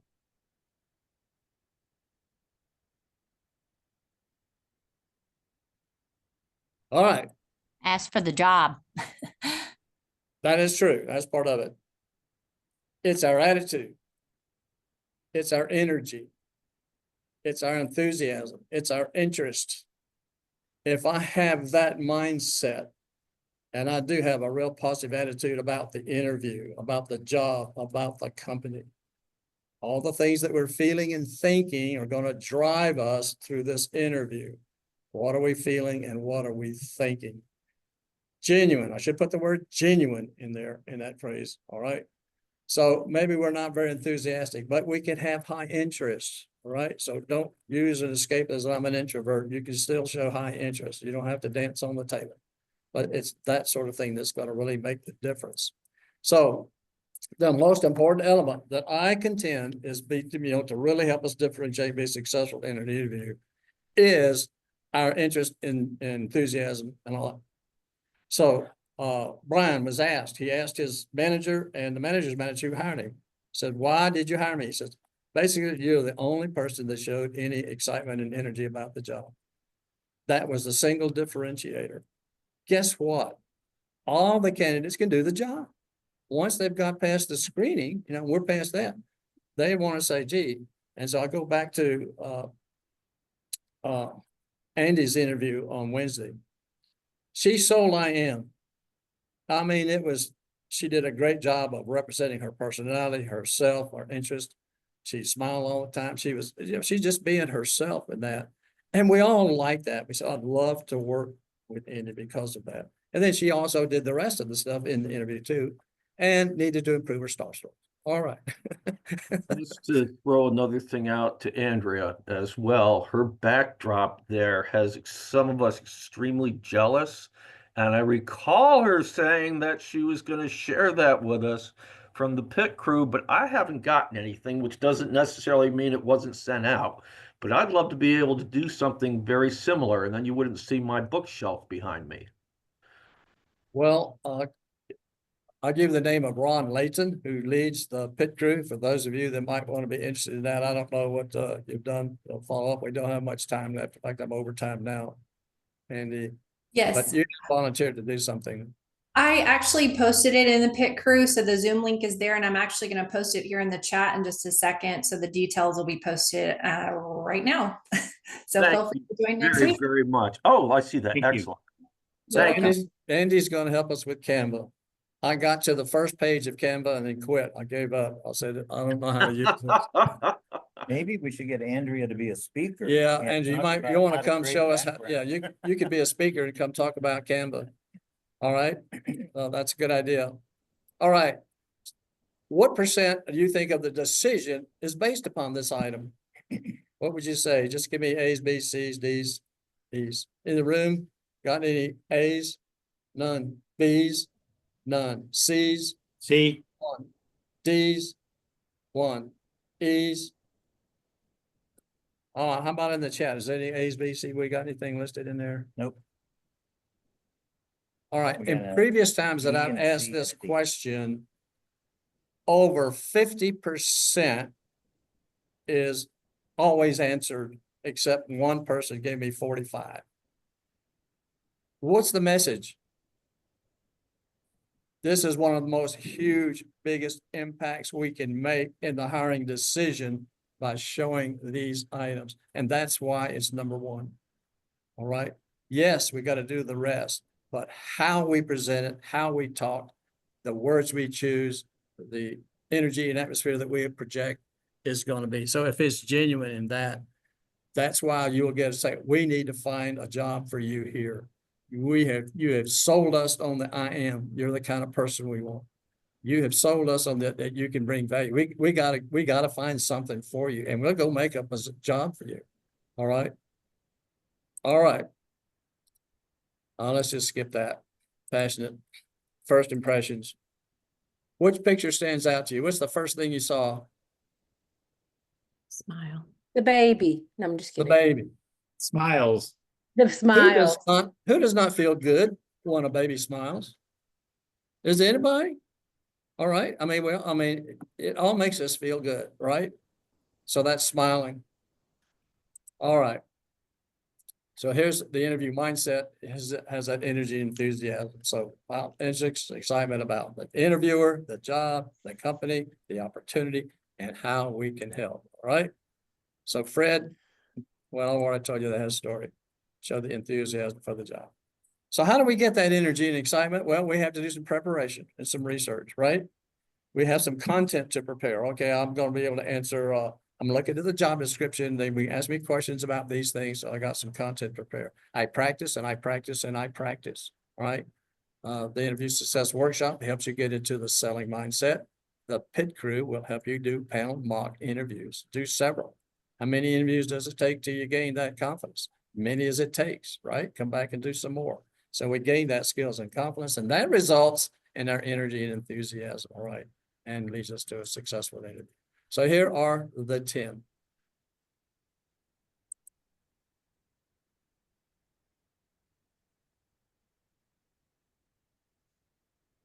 Relevant to the job, right? Just make sure it's it's relevant to the job. Okay, I'm overtime, so I'm not going to play the video. Oh, Unless you want me to do the video. how long is it? 3 minutes maybe. Go for it. Then we'll just whip through the remaining slides. Can everybody hear this? Let me know that you can hear it. Mrs. Carruthers, welcome. Thank you. Come on in, have a Thanks for having seat. me. Of course. I have been looking over your resume, and I have to say I am very impressed. Oh, thank you. You know, actually, I think, to be honest, you are overqualified to be an accountant. Oh, well, that's okay. I don't intend to work very hard.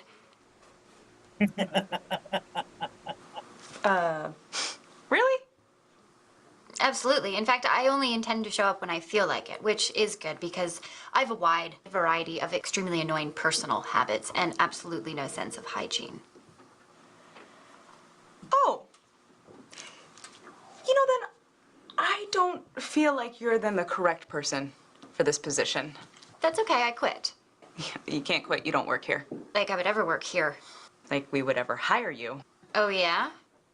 Yeah. And even if you did work here, I would even give you the opportunity to quit because I would fire you. Well, you can't fire me because I don't work here. That's right. You don't, and I would can your ass so quick. Prove it. Okay. You've got the job. Thank you. You're welcome. And now it is my pleasure to inform you that I quit. You can't quit. I fired you. No, it's too late. I don't work here anymore. Fine, let's try this again. You've got the job and now you're fired.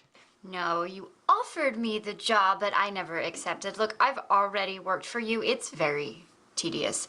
And now you want me back. I think it's a regressive career move. Okay, what can we do to get you to come work for us? A raise. A raise. $200 an hour. $200 an hour. Okay, prorated to the 10 seconds you're gonna be working here, so 12 cents. And this time I promise I won't quit.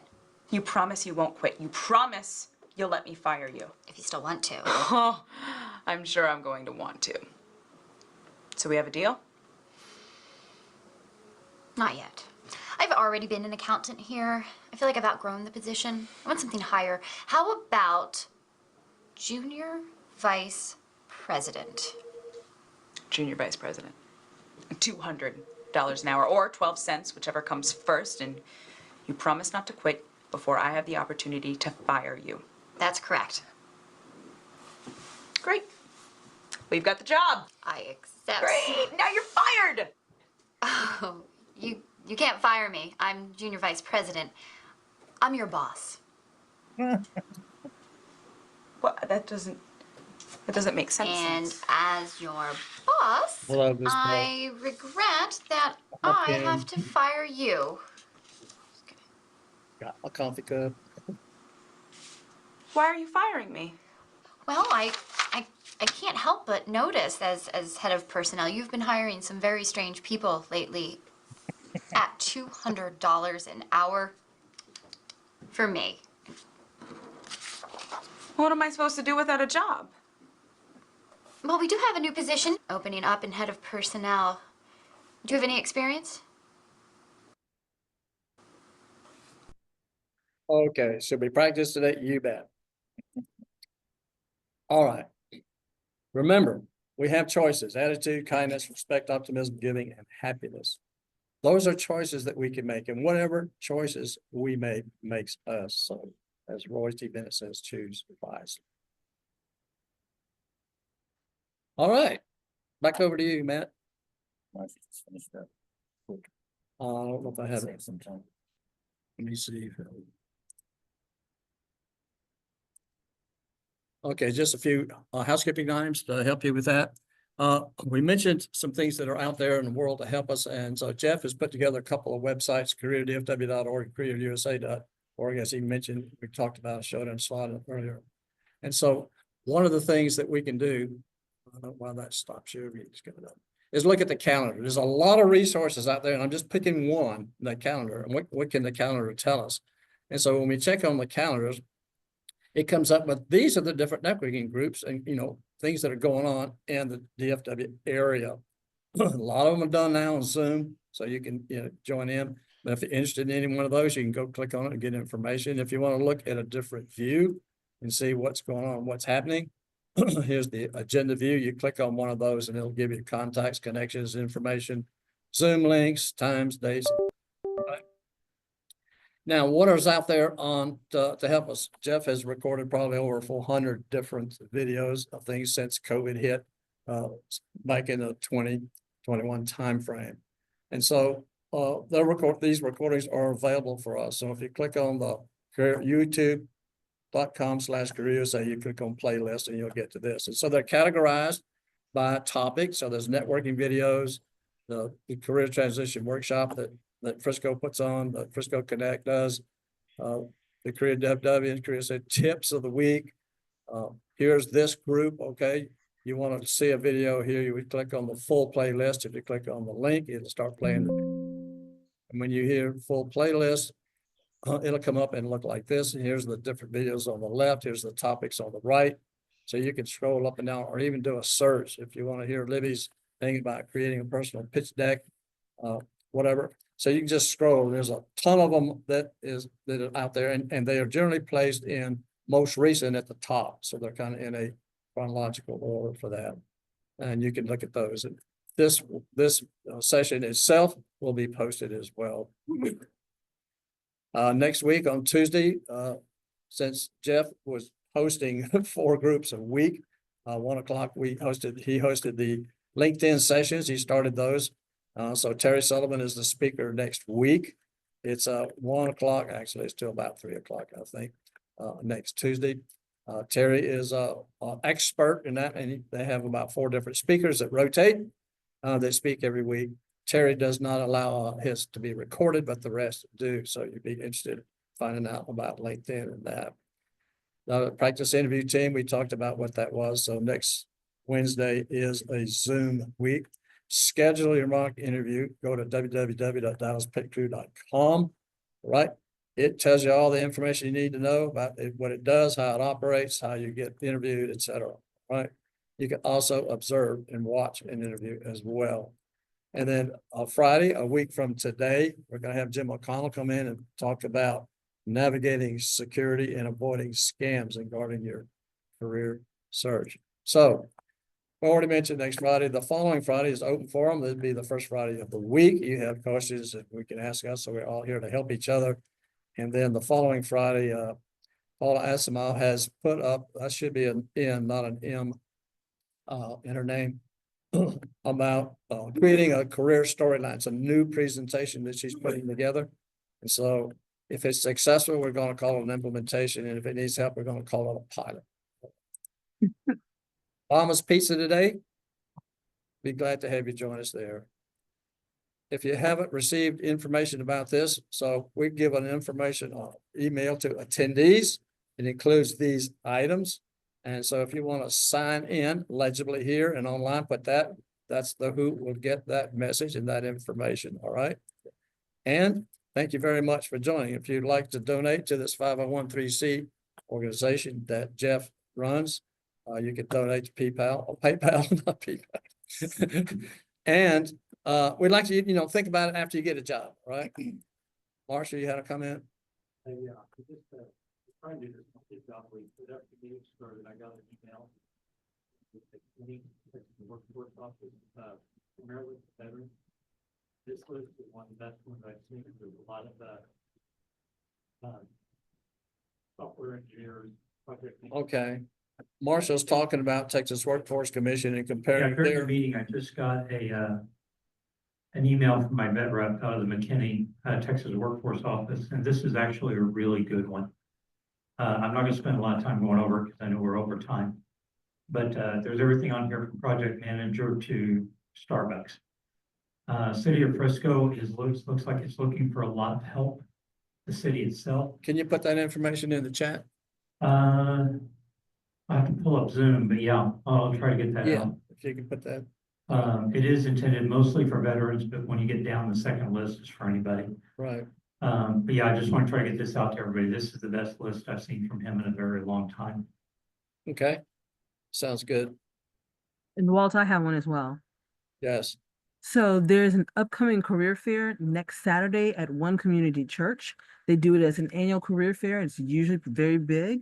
But what I want to highlight is, and I've already dropped it in the chat, is go to the link and then look at specifically the block that says 2024 Career Fair Employers, because what they've done and what they do every year is all the employers that are participating in the career fair, there is specific point of contact information, email address, phone numbers, things of that nature for the specific people that are going to be participating as representatives of those different companies. And I'm sure you put that information in the chat already. Yeah, I already put that in.